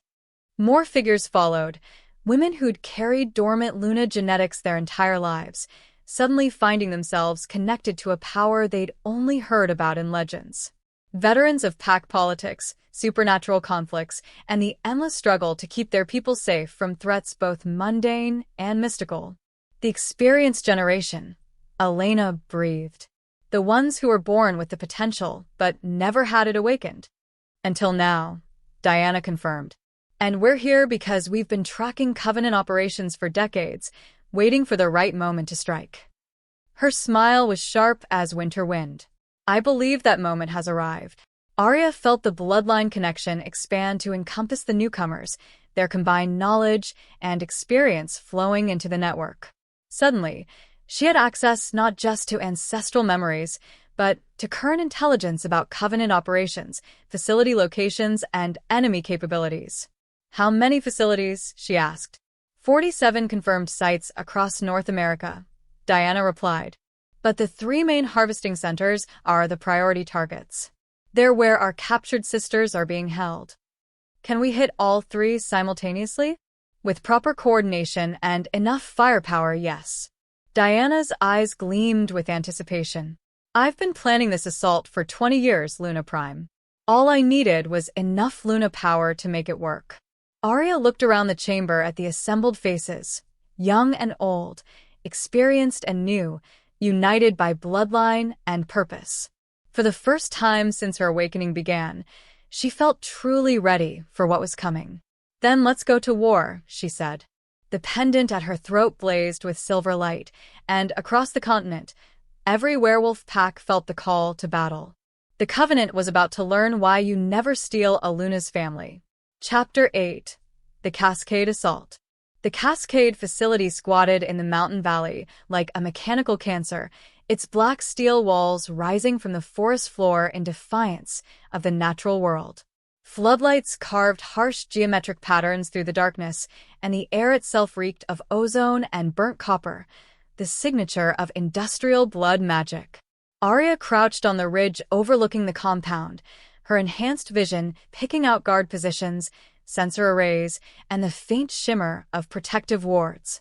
Below, 43 werewolves waited for her signal, 20 Lunas, 15 pack warriors, and 8 alphas who'd answered Kale's call to arms. Through the bloodline connection, she could feel her sister Lunas preparing for simultaneous strikes at facilities in Colorado and Texas. Diana's voice whispered through the link from the Colorado target, Northern team in position. Magical barriers are weaker than expected. Texas team ready, came Maria's response. 3 captured sisters confirmed on thermal. They're alive but changed. Aria's jaw tightened. The Covenant had been working on their prisoners for 6 days. Whatever they'd done to corrupt Luna abilities, it had already begun. Primary ward generator is in the central building, Kale reported, sliding up beside her. His alpha senses had been mapping the facility's magical defenses for the past hour. But it's protected by something I've never encountered before. Not witch magic or werewolf wards. Demon binding, said Jessica, who'd positioned herself with the infiltration team. The ancestral memories flowing through her carried knowledge of supernatural threats that predated recorded history. They're using infernal energy to power their defenses. Can we break it? Luna fire burns hotter than hellflame, Elena added confidently. But we'll need multiple Lunas channeling power simultaneously. Aria nodded, feeling the weight of command settling around her shoulders. 3 facilities, dozens of captured sisters, and an enemy that had been preparing for this war longer than she'd been alive. The slightest mistake would mean death for everyone under her command. No pressure, she thought grimly. Final positions, she commanded, her voice carrying through both spoken word and the bloodline connection. Remember, we hit hard, we hit fast, and we don't stop until every sister is free. The assault began at exactly midnight. Aria led the Luna Strike team down the ridge in a flowing formation that used the forest itself as camouflage. Their partial shifts allowed them to move within human speed while maintaining human intelligence and tactical awareness. Behind them, the pack warriors followed in wolf form, their enhanced senses tracking threats that even Luna abilities might miss. The first perimeter guards never knew what hit them. Silver Claw's open throats before the Covenant operatives could raise an alarm, and their bodies were hidden before the blood stopped flowing. But as they approached the main compound, the facility's true defenses revealed themselves. The ground erupted around them as buried sensors triggered, releasing creatures that definitely hadn't been born on Earth. Things with too many limbs and eyes that burned like stars emerged from hidden bunkers, their movements coordinated by intelligence that felt ancient and utterly malevolent. "Summon guardians," Jessica snarled, her claws extending to their full length as one of the creatures stalked toward her position. The Covenant-bound demons to guard this place. The battle erupted in silver fire and shadow. The Luna Strike team moved like liquid death, their coordinated attacks flowing from one target to the next with supernatural precision. But the demons were fast, cunning, and utterly without fear. One of them, a spider-like abomination with acid for blood, caught Elena across the shoulder with claws that burned through supernatural healing. "Elena!" Aria's protective instincts flared, and power erupted from her core in waves that made the very air shimmer. The spider demon dissolved into component atoms before it could strike again. But using that much power had consequences. Every magical sensor in the facility suddenly locked onto her position, and the main ward generator began pulling energy from the ley lines to power a killing strike. "Ward strike incoming," Kale shouted, his alpha senses detecting the massive energy buildup. 30 seconds. "I need 20, Aria replied, already moving toward the central building. The bloodline connection carried her determination to every Luna in the strike force, and they responded by channeling their power through her like living conduits. Silver energy flowed between them in visible streams, turning Aria into a blazing beacon of Luna fire. The ancestral knowledge guided her movements as she reached the ward generator, a twisted fusion of technology and infernal magic that hurt to look at directly. The building's walls meant nothing to Luna fire. Neither did the protective circles carved into the floor, or the guardian demons that materialized to defend their binding points. Aria moved through the facility like an avenging angel, her silver claws severing the connections between the physical generators and their supernatural power sources. The ward network collapsed with a sound like breaking glass. Immediately, the pack warriors poured into the compound through breaches that had been impossible to create moments before. Alpha howls echoed through the facility as werewolf fury was finally unleashed against an enemy that had been hunting them for centuries. "Prisoner block is underground," Diana's voice reached them through the bloodline connection. "We found the entrance, but it's sealed with blood locks. Only Covenant operatives can open it." "Then we make some cooperative Covenant operatives," Aria said grimly. She found the facility commander in the central control room, a thin man in expensive robes who was frantically trying to activate an emergency protocol. His magical enhancements made him faster and stronger than any human had a right to be, but they also made him easy to track through supernatural senses. "Luna Prime," he said when he saw her, his voice carrying only mild surprise. "You're earlier than our projections indicated. Your projections were wrong about a lot of things." Aria's claws extended, gleaming with silver fire. "Open the prisoner levels." "I'm afraid that's not possible. The blood magic requires willing sacrifice from a Covenant operative, and I have no intention of." His sentence ended abruptly as her claws found his throat. Not deep enough to kill, but more than sufficient to get his attention. "Let me rephrase," she said, her voice carrying harmonics that made the control room's electronics spark and flicker. "Open the prisoner levels, or I'll feed you to my sisters one piece at a time." Through the facility's security cameras, she showed him what his demons had faced against coordinated Luna attacks. Bodies torn apart with surgical precision. Infernal guardians dissolved by silver fire. Covenant operatives who'd spent decades preparing for supernatural warfare reduced to screaming victims in less than a minute. The commander's face went pale. The access codes are voice-locked to senior staff. "But even if I open the levels, you'll never extract your people. The harvesting process creates dependencies. Remove them from the facility, and they'll die within hours." "What kind of dependencies?" "Blood addiction. We've been feeding them concentrated Luna essence extracted from previous captures. Their bodies now require it to maintain basic metabolic functions." His smile was ugly. Even if you rescue them, they'll become weapons against their own kind, driven by an uncontrollable hunger for Luna blood. Rage flowed through the bloodline connection as every Luna in the facility felt the implications. The Covenant hadn't just captured their sisters, they'd turned them into predators that would hunt their own families. Fortunately, the commander continued, we're prepared to offer them a sustainable supply of Luna essence. All they have to do is serve Covenant interests. Aria's claws pressed deeper into his throat, drawing blood that sizzled against her silver energy. How do we reverse it? You can't. The process is irreversible. Your precious sisters are ours now, whether you rescue them or not. Through the bloodline connection, Aria felt her sister's despair and fury. But she also felt something else, the accumulated wisdom of every Luna who had ever faced impossible choices. There is always another way, her mother's voice whispered through the ancestral memories. Corruption can be cleansed, addiction can be broken, and no magic is truly irreversible. Maybe your magic isn't reversible, Aria said softly. But Luna fire burns away anything that doesn't belong. The commander's eyes widened as he realized what she was suggesting. You'll kill them. Luna fire that intense will destroy their nervous systems. Or it will burn away the corruption and restore their true nature. Aria's smile was sharp as winter moonlight. Only one way to find out. She released him and stepped back. Open the levels. Now. The commander's hands shook as he entered the access codes, his survival instincts warring with his conditioning. Fear won, and the heavy security doors leading to the underground levels cycled open with mechanical precision. Elizabeth. Elena's voice carried through the facility as she found her captured sister in the first cell. Liz, can you hear me? The response was a snarl that held no trace of humanity.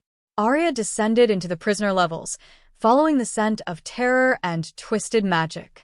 What she found made her understand why the Covenant had been so confident in their corruption process. The captured Lunas had been changed into something that was barely recognizable as their former selves. Their eyes burned with unnatural hunger, their claws were permanently extended, and their partial shifts had become locked in predatory configurations. When they saw the rescue team, they attacked without hesitation or recognition. They don't remember us, Maria said through the bloodline connection from Texas. Same condition here. They're hunting anything that smells like Luna blood. Including us, Jessica added grimly as she dodged another attack from a sister who'd been captured from her own pack. Aria watched Elena trying to reach her corrupted sister, saw the pain in her eyes as the woman she'd grown up with tried to tear out her throat. The Covenant's corruption was thorough, efficient, and utterly merciless. But Luna fire could burn away anything that didn't belong. Everyone step back, Aria commanded, moving to the center of the prisoner block. I'm going to try something that's either brilliant or suicidal. Those aren't mutually exclusive, Kale pointed out. Fair point. Aria reached through the bloodline connection, not just to her immediate sisters, but to every awakened Luna across the continent. I need all of you. Every bit of power you can spare. We're going to burn the corruption out of them. That's impossible, Diana's voice protested. The distance alone. The bloodline connection transcends distance, Aria replied, drawing on ancestral knowledge that predated the Covenant by centuries. We're all part of the same power source. Geography is irrelevant. She felt them respond. Dozens of Lunas across 3 states channeling their energy through the connection directly into her core. The amount of power flowing through her was staggering, enough to level mountains or reshape reality itself. But she focused it all into a single purpose: restoration. Silver fire erupted from her hands in controlled streams, washing over each corrupted Luna with surgical precision. The Covenant's blood magic fought back, trying to maintain its hold on their nervous systems. Demonic energy clashed with Luna fire in battles that took place on cellular levels. It's working, Elena whispered as her sister's eyes began to clear. The corruption is burning away. One by one, the captured Lunas returned to themselves. The process was agonizing for everyone involved. The restored sisters screamed as foreign magic was ripped from their souls, while Aria felt every moment of their pain through the bloodline connection. But when it was over, 7 more Luna voices joined the chorus of silver fire that was reshaping the supernatural world. How? One of them asked, staring at her hands as silver claws retracted to normal human nails. Luna fire burns away anything that doesn't belong, Aria explained, helping her to her feet, including covenant corruption. Through the bloodline connection, she felt similar successes at the other facilities. 18 captured sisters restored, dozens of Covenant operatives eliminated, and 3 major harvesting centers reduced to smoking ruins. This is only the beginning, the facility commander said from where he knelt in the control room, blood still seeping from the claw marks on his throat. The Covenant has resources you can't imagine. Facilities in other countries, alliances with things that predate human civilization, magical weapons that... Good. Aria interrupted, her eyes blazing with silver fire. We were getting bored. She looked around at the assembled rescue force. Luna's young and old, pack warriors who'd fought beside them without question, alphas who'd risked everything to answer the call for justice. A month ago, she'd been a failed wolf cast out by her own pack. Now, she stood at the center of a supernatural army united by bonds stronger than blood. Let them come, she said, her voice carrying through the bloodline connection to every Luna on the continent. We'll be ready. The pendant at her throat pulsed with silver light, and somewhere in the distance, she could hear the Covenant's remaining facilities going silent one by one as Luna strike teams completed their missions. The first battle was over. The war had just begun. Chapter 9. The Ancient Compact. The emergency gathering took place in neutral territory, an ancient amphitheater carved into the mountains of Montana, where supernatural politics had been conducted for over 5 centuries. As Aria descended the stone steps into the circular arena, she could feel the weight of history pressing down on her shoulders. Representatives from every major supernatural faction in North America had answered her call. Werewolf alphas from 43 territories. Vampire covens from the old bloodlines. Fae courts both summer and winter. Witch circles that trace their power back to the Salem survivors. Even a delegation from the Native American spirit walkers, whose magic predated European contact by millennia. All of them had come because the Covenant's reach extended far beyond werewolf persecution. Luna Prime acknowledged Marcus Drakemore, representing the Eastern Vampire Confederacy. His pale features held the arrogant beauty of someone who'd spent 3 centuries perfecting intimidation. Your message spoke of an existential threat to all our kinds. We hope you have evidence to support such dramatic claims. Evidence. Aria gestured to the assembled Luna sisters who flanked her position. Look around you. A month ago, the Luna bloodline was extinct. Today, 87 newly awakened Lunas stand ready to fight a war that threatens every supernatural creature on this continent. The Covenant, said Elder Sarah Brightfeather of the Lakota Spirit Walkers, her weathered face grave with recognition. We had hoped that particular evil had died with the old world. Very much alive, Diana confirmed from her position with the veteran Lunas. And, operating on a scale we're only beginning to understand. The facilities we hit were just the beginning, processing centers for a much larger operation. Aria activated the holographic display they'd salvaged from the Cascade facility, showing a continental map dotted with hundreds of red markers. Covenant operations across North America. Manufacturing facilities, research centers, recruitment stations, and what appears to be a major summoning complex in the Montana Badlands. The silence that followed was deafening. Summoning what? Asked Titania Frost, whose Winter Fae court controlled supernatural politics throughout the Great Lakes region. We're not entirely certain, Aria admitted, but the energy readings suggest something on par with an archdemonic manifestation. The vampire representative went very still. You're saying they're attempting to summon an archdemon into the physical realm? That's exactly what we're saying. Kale stepped forward, his alpha authority carrying weight even among the assembled supernatural nobility. Intel recovered from the facilities indicates they've been harvesting power from every supernatural species for decades. Luna blood, vampire essence, Fae glamour, witch magic, all being processed into fuel for a massive summoning ritual. To what end? Asked Rebecca Morgan, the High Witch of the Eastern Circles. Aria felt the ancestral memories stir, providing context that chilled her to the bone. Archdemonic possession of the entire continent. Every supernatural creature bound to serve demonic will, every mundane human either enslaved or consumed. The Covenant isn't just trying to control us, they're trying to feed us to something that views our entire reality as an appetizer. The implications rippled through the assembled representatives like a shockwave. Ancient rivalries and territorial disputes suddenly seemed trivial compared to the prospect of literally hellish conquest. The timeline? Marcus asked, his centuries of experience cutting through shock to focus on practical concerns. 3 weeks, Diana replied grimly. Maybe 4 if we're lucky. The summoning requires a specific celestial alignment that only occurs once every 200 years. And if they succeed, then this becomes Hell's newest territory, Aria said bluntly. Every one of us becomes either a demon's slave or a demon's lunch.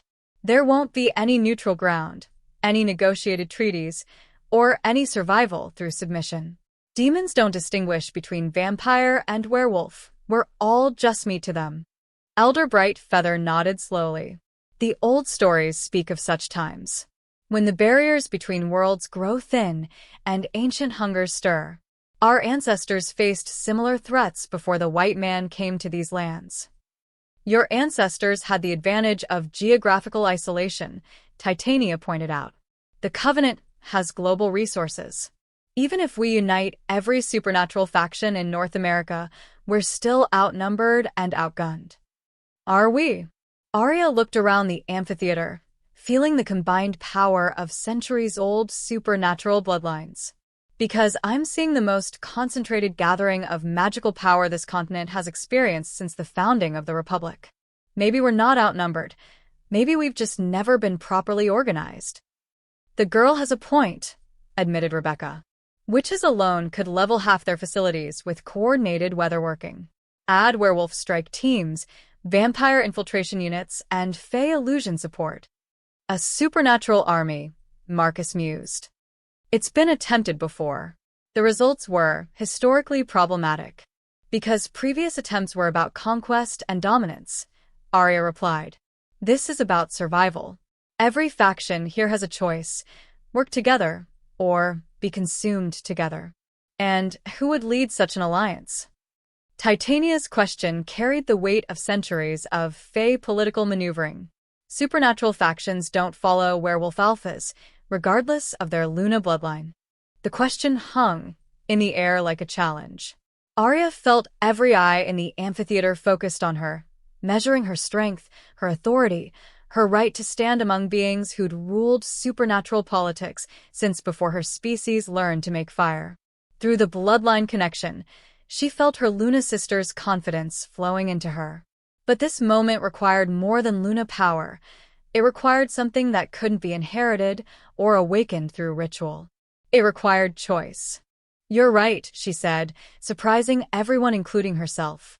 I'm 19 years old. I've been Luna Prime for exactly 2 weeks, and a month ago my own pack cast me out as a failure. I have no business asking ancient bloodlines to follow my lead. The admission sent murmurs through the assembly, but Aria wasn't finished. But I'm also the only person in this amphitheater who's actually fought the Covenant and won.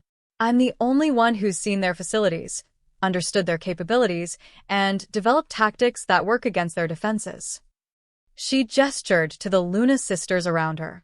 We've rescued 18 sisters from Covenant corruption, eliminated 3 major facilities, and created a supernatural network that spans the continent. Not through politics or negotiation, but through action. She stepped into the center of the arena, her voice carrying to every corner of the ancient stone structure. I'm not asking you to follow me because of my bloodline or my title. I'm asking you to fight beside me because I've proven that the Covenant can be beaten. Because I've shown that unity is stronger than isolation. And because I'm the only one here who's willing to risk everything, including my life, to keep this world from becoming Hell's newest colony. The silence stretched for what felt like eternity. Then Elder Brightfeather stood, her aged frame moving with surprising grace. The spirit walkers remember when the Luna bloodline last walked among us. They were warriors, protectors, bridges between the human and supernatural worlds. She looked directly at Aria. If the spirits have chosen to awaken this bloodline now, in this time of greatest need, then they have chosen our war leader as well. The Eastern Circles concur, Rebecca added, rising to her feet. Which magic has always responded to Lunafire? If Luna Prime calls for unity, the witches answer. One by one, the other representatives stood. Vampire covens that had feuded for centuries. Fae courts that viewed werewolves as barely civilized beasts. Alpha packs that had never acknowledged any authority beyond their own territories. All of them choosing to stand with the failed wolf who'd become something more. Very well, Marcus said, his voice carrying the formal weight of treaty-making. The vampires pledge our resources to this alliance. But understand, this is a war pact, not a surrender of sovereignty. When the Covenant is defeated, we return to our traditional territories and arrangements. Agreed, Aria replied. This alliance exists only as long as the threat exists. But while it does exist, we coordinate everything. Intelligence, resources, tactical planning, magical support. The Covenant has been picking us off one faction at a time for centuries. Time to return the favor. What do you need from us? Titania asked. The Winter Court has the strongest illusion magic on the continent. Can you hide troop movements from Covenant surveillance? Child's play. What else? Vampire infiltration teams to gather intelligence on the remaining facilities, which weatherworking to ground their air support. Spirit Walker blessing on our weapons to make them effective against summoned entities. Aria felt the tactical knowledge flowing through her, born from the ancestral memories, but refined by her own recent combat experience. And werewolf strike teams to hit them so hard and so fast that they don't have time to complete their summoning. 3 weeks to dismantle a centuries-old conspiracy, Diana observed. Should be interesting. It'll be more than interesting, Aria said, looking up at the star-filled sky where ancient constellations were already shifting toward the alignment the Covenant needed. Because they're not going to wait passively for us to attack. The moment they realize we've united every supernatural faction against them, they're going to accelerate their timeline. As if summoned by her words, a sound reached them from the eastern horizon, a low, thrumming note that seemed to vibrate through the bones of the earth itself. It was followed by another, then another, until the night air filled with a harmony that definitely wasn't natural. Summoning horns, Elder Bright Feather said grimly. They're calling something through the barriers between worlds. How long? Marcus demanded. Aria felt the ancestral knowledge providing unwelcome answers. If they're using horns to anchor a partial manifestation, maybe 48 hours before something nasty starts taking physical form. Then we attack tomorrow night, Titania decided. Full supernatural alliance, coordinated strike against every Covenant facility simultaneously. All or nothing, Rebecca agreed. If we're going to do this, we do it completely. Aria nodded, feeling the weight of leadership settling around her shoulders like a mantle. Tomorrow night, she would lead the largest supernatural army in North American history against an enemy that had been preparing for this war since before her great-grandmother was born. Either they would save the continent, or they would die trying. Through the bloodline connection, she felt her Luna sister's determination flowing like molten steel. Across the amphitheater, ancient supernatural powers were aligning themselves for the first time in centuries. And somewhere in the darkness beyond the mountains, demonic horns continued their otherworldly song, calling things into reality that had no business existing in the same universe as hope. One last thing, Aria said as the Alliance representatives prepared to return to their territories and mobilize their forces. When we win, and we are going to win, I want everyone to remember this moment. Remember that when we worked together, there was nothing we couldn't accomplish. And when we face the next crisis? Marcus asked. We'll know that unity is always an option. She smiled, and for the first time in weeks, it reached her eyes. Maybe being different doesn't have to mean being enemies. The ancient amphitheater fell silent as the assembled representatives dispersed to prepare for the largest supernatural war in modern history. Tomorrow night, they would either make history or become it. Chapter 10: Hell's Gambit. The Montana Badlands had been transformed into something that belonged in a medieval vision of damnation. Where ancient stone formations had stood for millennia, twisted spires of black metal now pierced the sky like accusatory fingers. The air itself writhed with unnatural energy, and the horizon flickered between the familiar landscape of Earth and glimpses of a realm where geometry followed different rules entirely. Aria crouched on the ridge overlooking the Covenant's primary summoning complex, watching through enhanced vision as robed figures moved between ritual circles that hurt to look at directly. Each circle contained something that had once been human, Covenant operatives who'd volunteered to serve as anchoring points for demonic manifestation. They were still screaming. "The barrier between dimensions is tissue-thin," reported Elena, whose lunasenses could track supernatural phenomena across multiple planes of existence. Whatever they're summoning is almost fully manifested. Through the bloodline connection, Aria felt updates from strike teams across the continent. The coordinated assault was proceeding according to plan, 47 Covenant facilities under simultaneous attack by the largest supernatural alliance in North American history. Vampire infiltration teams had disabled security networks, which covens were grounding Covenant air support with localized hurricanes. Fey illusions were hiding werewolf strike forces until they were close enough to taste their enemy's fear. But the primary summoning site was proving more difficult than anticipated. Demonic reinforcements, Diana observed grimly, pointing to creatures that were materializing directly from the ritual circles. Things with too many teeth and not enough regard for the laws of physics were taking defensive positions around the complex. They're not just summoning an archdemon, they're opening a permanent gateway. "How many?"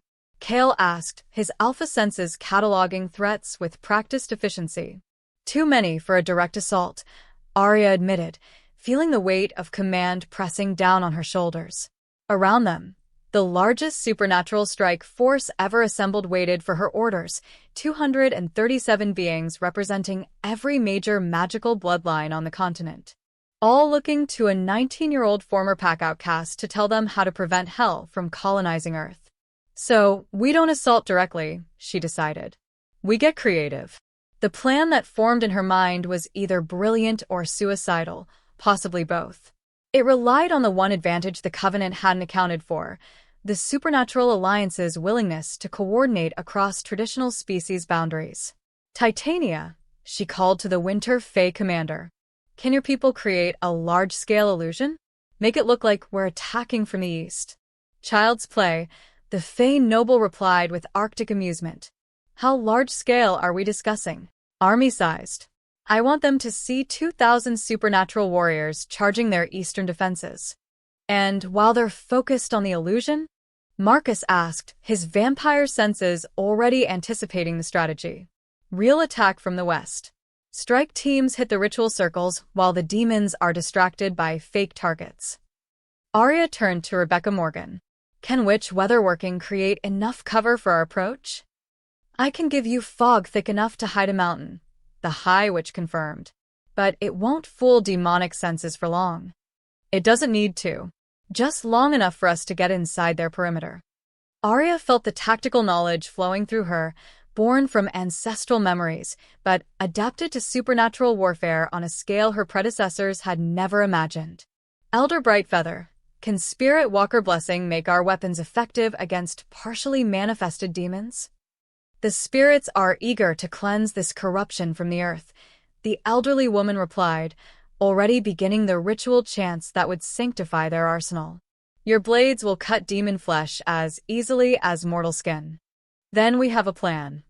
Aria stood, silver energy crackling around her hands as she prepared to lead the most important battle of her life. "Fae create the distraction, witches provide cover, spirit walkers bless our weapons, and everyone else follows me into Hell's front yard." "Aria," Kale said quietly, his alpha instincts recognizing something in her voice that made him uneasy. "What aren't you telling us?" She met his gray eyes steadily, feeling the weight of what she'd learned from the ancestral memories. The summoning requires a Luna bloodline anchor. They're trying to corrupt one of the captured sisters to serve as a willing conduit for demonic possession. Which means this isn't just about stopping a summoning. It's about rescuing our sister before she becomes the gateway that destroys our world. Aria's voice carried harmonics that made every supernatural creature in hearing range feel the depth of her determination.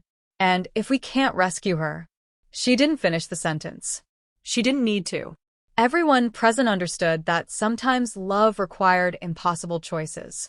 The assault began with a kind of supernatural coordination that hadn't been seen since the founding of the Americas. Titania's illusion army materialized on the eastern horizon like something out of mythology, thousands of glowing figures charging across the Badlands with weapons that blazed with otherworldly fire. The effect was so convincing that even Aria felt her heart race watching the fake army approach the Covenant defenses. The demons responded exactly as expected, pouring toward the eastern perimeter to meet what appeared to be an overwhelming assault. Hellhounds the size of small buildings loped across the twisted landscape, while flying horrors that looked like crosses between bats and chainsaws filled the air with the sound of screaming metal. While the demonic forces focused on the illusion, Rebecca's weather-working descended over the western approach like the wrath of ancient gods. Fog thick enough to cut with a knife rolled across the Badlands, carrying with it the scent of ozone and wild magic that made the air itself thrum with power. Now, Aria whispered, and 200 supernatural warriors flowed through the mist like living shadows. The real battle began when they reached the ritual circles. Each circle contained horrors that tested the limits of sanity, Covenant operatives who'd undergone voluntary demonic possession, their bodies twisted into shapes that served as living anchors for otherworldly entities. Some were still recognizably human despite their transformations. Others had become something that hurt to perceive directly. But at the center of the complex, in the largest ritual circle, Aria found what she was looking for. Jennifer Kim knelt within a binding circle carved from obsidian and human bone, her Luna fire flickering weakly as demonic energy slowly consumed her from within. The Covenant had been feeding her captured essence from other Lunas, gradually corrupting her natural abilities until she became a willing conduit for possession. She was maybe hours away from complete transformation. "Jennifer." Aria called out, but her sister's eyes showed no recognition, only the hungry intelligence of something that was no longer entirely human. "Too late," hissed the partially manifested archdemon that was using Jennifer as an anchor point. Its voice came from multiple dimensions simultaneously, speaking words that made reality itself flinch. "She serves our will now. Through her, we shall remake this realm in our image." Around them, the battle raged with supernatural fury. Luna fire clashed with hellflame while vampire speed met demonic reflexes in contests that left the landscape scarred and smoking. Fey magic wove impossible geometries that confused demon senses, while witch lightning struck with precision that spoke of centuries of combat experience. But the real fight was happening within the central ritual circle, where Aria faced the impossible choice she'd been dreading.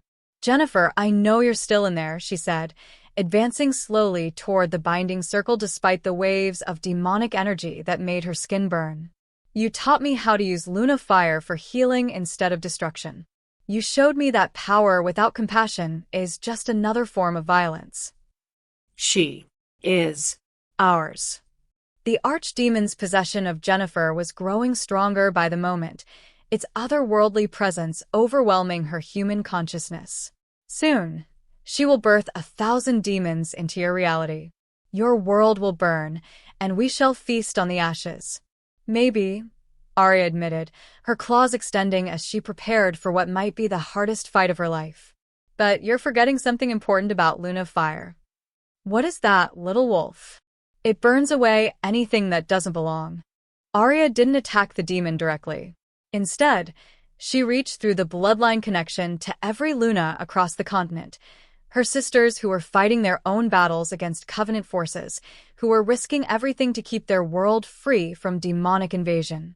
Power flowed through the connection like liquid starlight.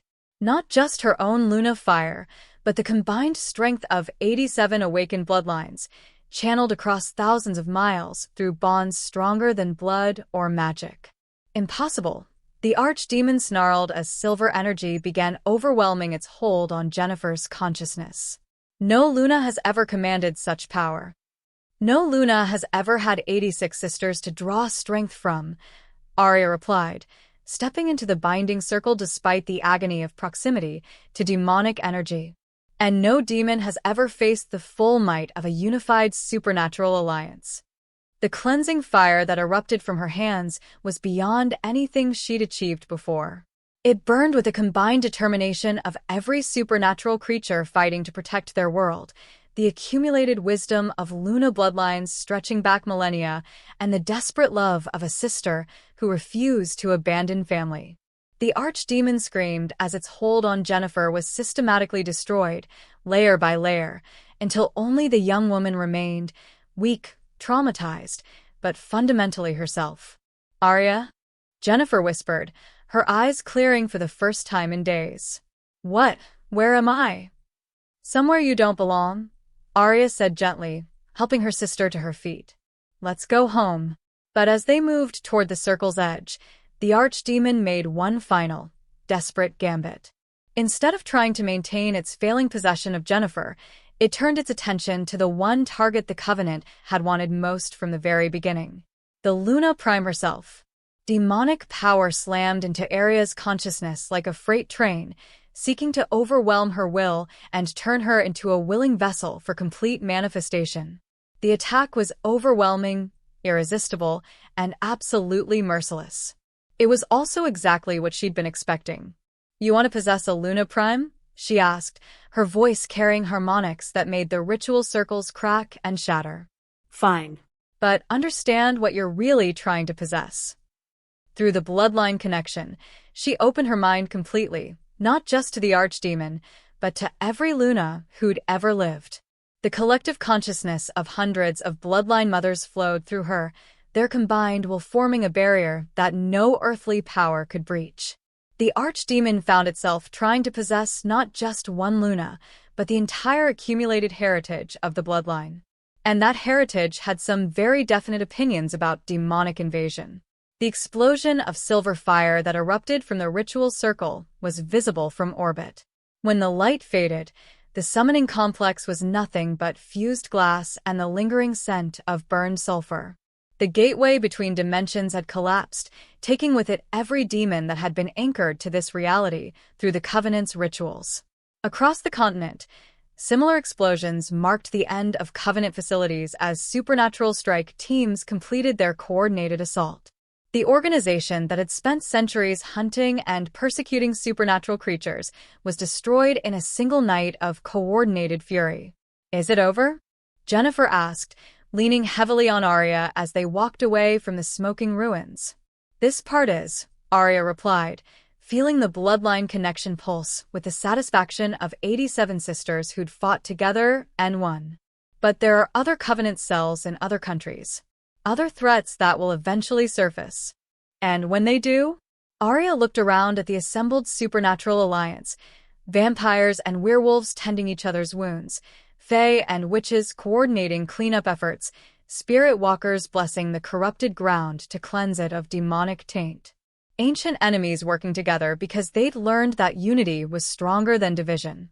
"When they do, we'll be ready," she said with absolute certainty. "All of us. Together." The pendant at her throat pulsed with warm silver light, and across the continent, her Luna sisters felt the quiet satisfaction of a job well done. They'd prevented Hell's invasion of Earth. They'd rescued their captured sisters. And they'd proven that when supernatural creatures worked together, there was nothing they couldn't accomplish. Now came the harder task, figuring out what came next. Chapter 11.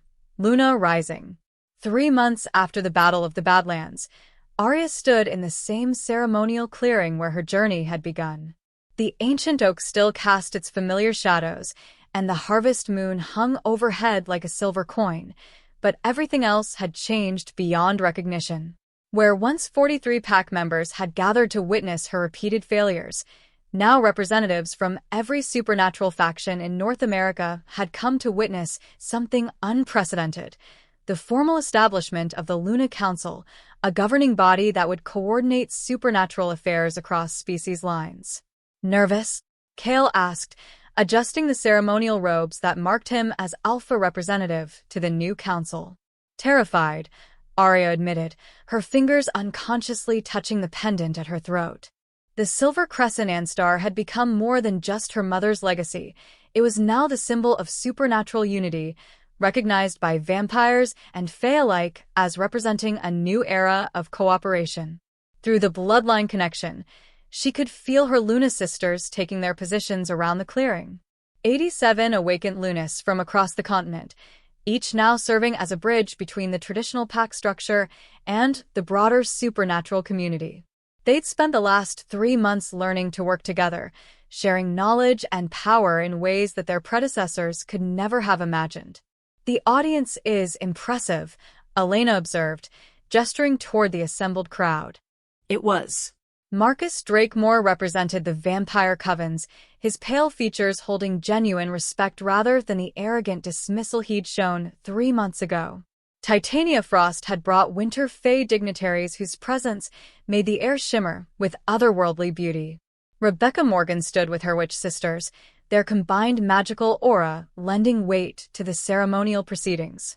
Even Elder Brightfeather had made the journey from Lakota territory, bringing blessings from spirit walkers who viewed the Luna Council as a return to ancient traditions of supernatural cooperation.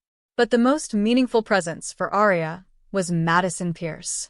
Her former packmate stood among the Crescent Ridge wolves, her expression uncertain but no longer hostile. The events of the past 3 months had forced everyone to reconsider their assumptions about power, leadership, and what it meant to serve the pack's best interests. "Are you ready?" Diana asked, taking her position as senior Luna advisor. Aria nodded, stepping into the center of the ceremonial circle where her failures had once been so publicly displayed. This time, there would be no attempted transformation, no desperate struggle to prove her worth through partial shifts and incomplete abilities.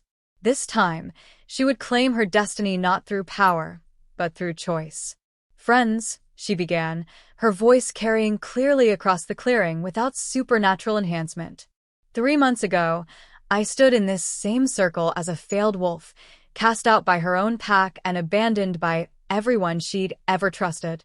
Tonight, I stand here as Luna Prime, leader of the first multi-species supernatural council in North American history. Murmurs of approval rippled through the crowd, but Aria held up a hand for silence. But between those two moments lies a truth that I think we all need to acknowledge. None of this happened because I was special. It happened because when faced with an impossible threat, we chose to work together instead of fighting alone. She gestured toward the assembled representatives. Vampires who feuded for centuries put aside their differences to coordinate intelligence gathering. Fae courts that viewed werewolves as barely civilized chose to share their most powerful illusion magic. Witches whose ancestors were hunted by pack wolves offered weatherworking that saved hundreds of lives. Spirit walkers who had every reason to distrust European supernatural traditions provided blessings that made our victory possible. The clearing had gone completely silent, every supernatural creature present hanging on her words. The Covenant spent centuries convincing us that we were natural enemies, that cooperation was impossible, that the only way to survive was to eliminate or dominate everyone who wasn't exactly like us. Tonight, we prove that they were wrong.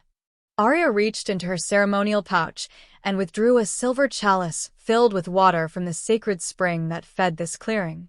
Around its rim were carved the symbols of every major supernatural bloodline: werewolf, vampire, fae, witch, and spirit walker united in a pattern that had never existed before.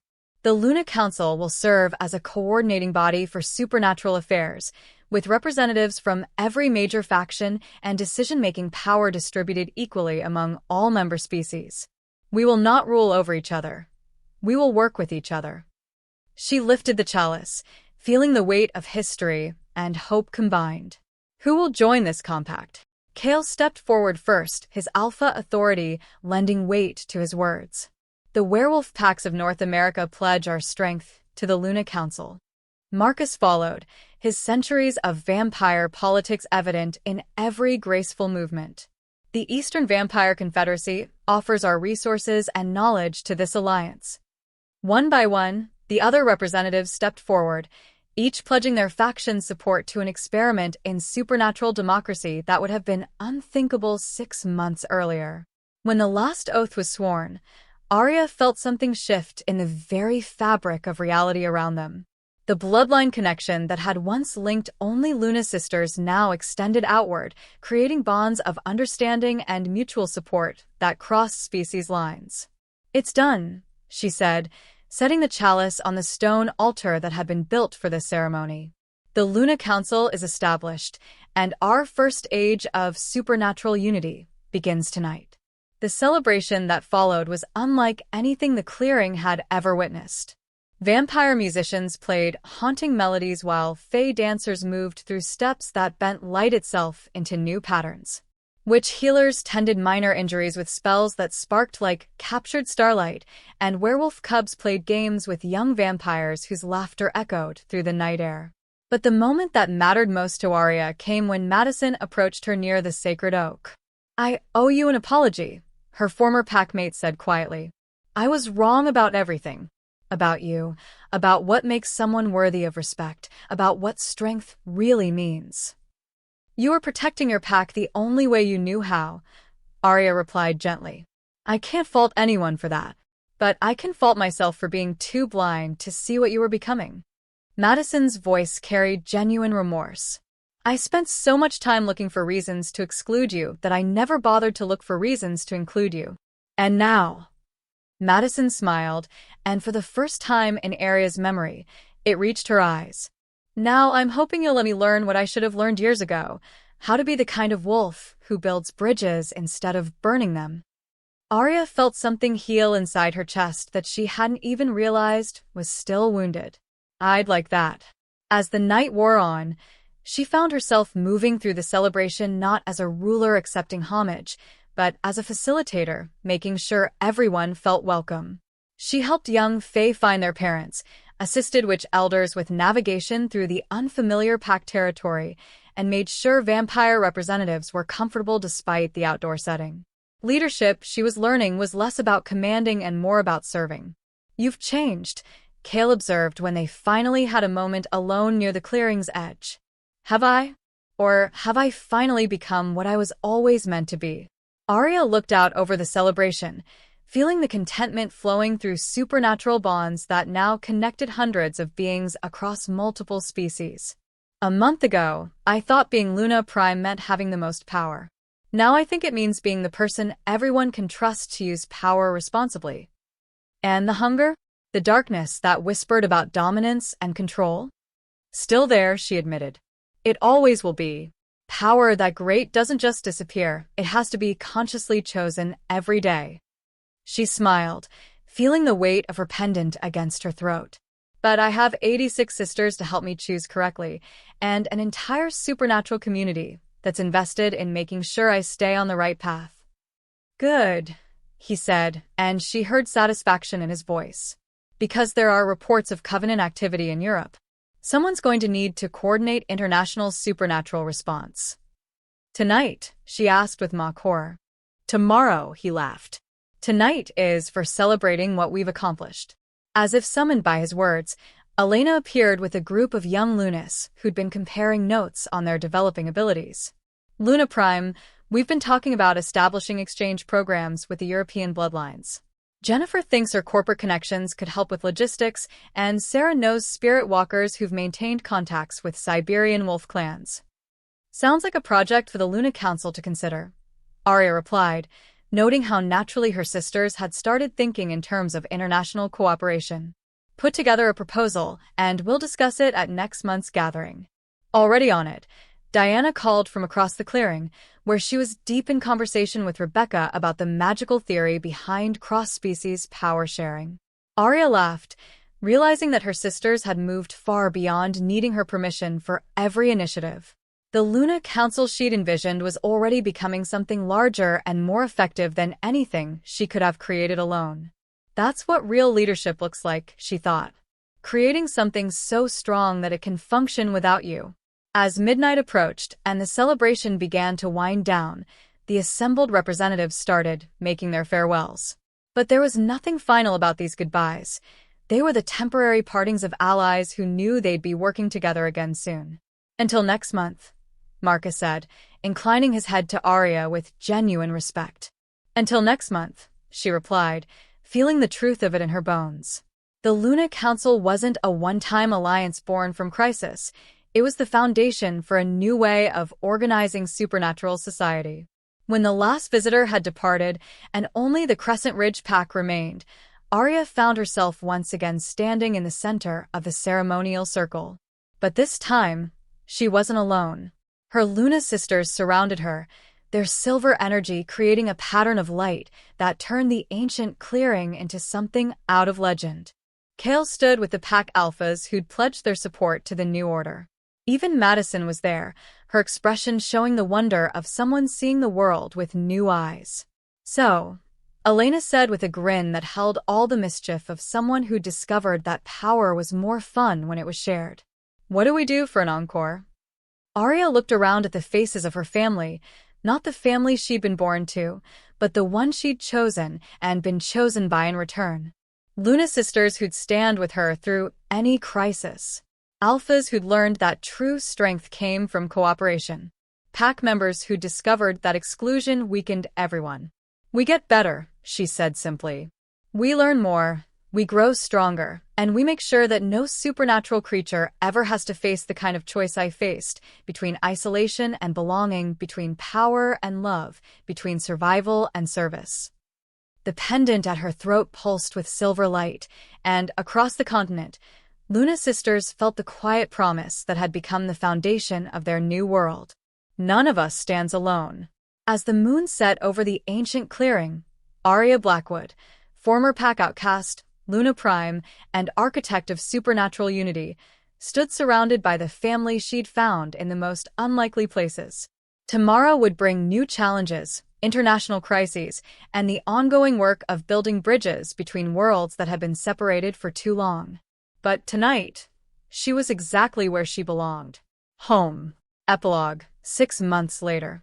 The first International Supernatural Conclave convened in neutral territory outside Geneva, with Luna Prime Aria Blackwood serving as chief mediator between North American and European supernatural factions.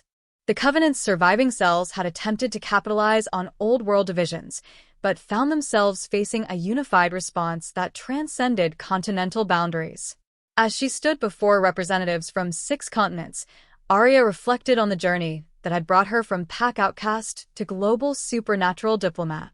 The hunger for power still whispered in quiet moments, but it was overwhelmed now by something stronger, the knowledge that true strength lay not in domination, but in the bonds that connected every heart to every other heart. The Luna bloodline had been restored. Supernatural unity was no longer a dream, but a daily reality. And somewhere in the distance, new threats were stirring that would require everything they'd learned about cooperation to overcome. But that was a story for another day. Tonight, the woman who'd once been dismissed as a failure stood as living proof that the greatest transformations began not with the acquisition of power, but with the courage to choose love over fear. The Luna had risen, and her light would guide the way forward for generations to come. The end.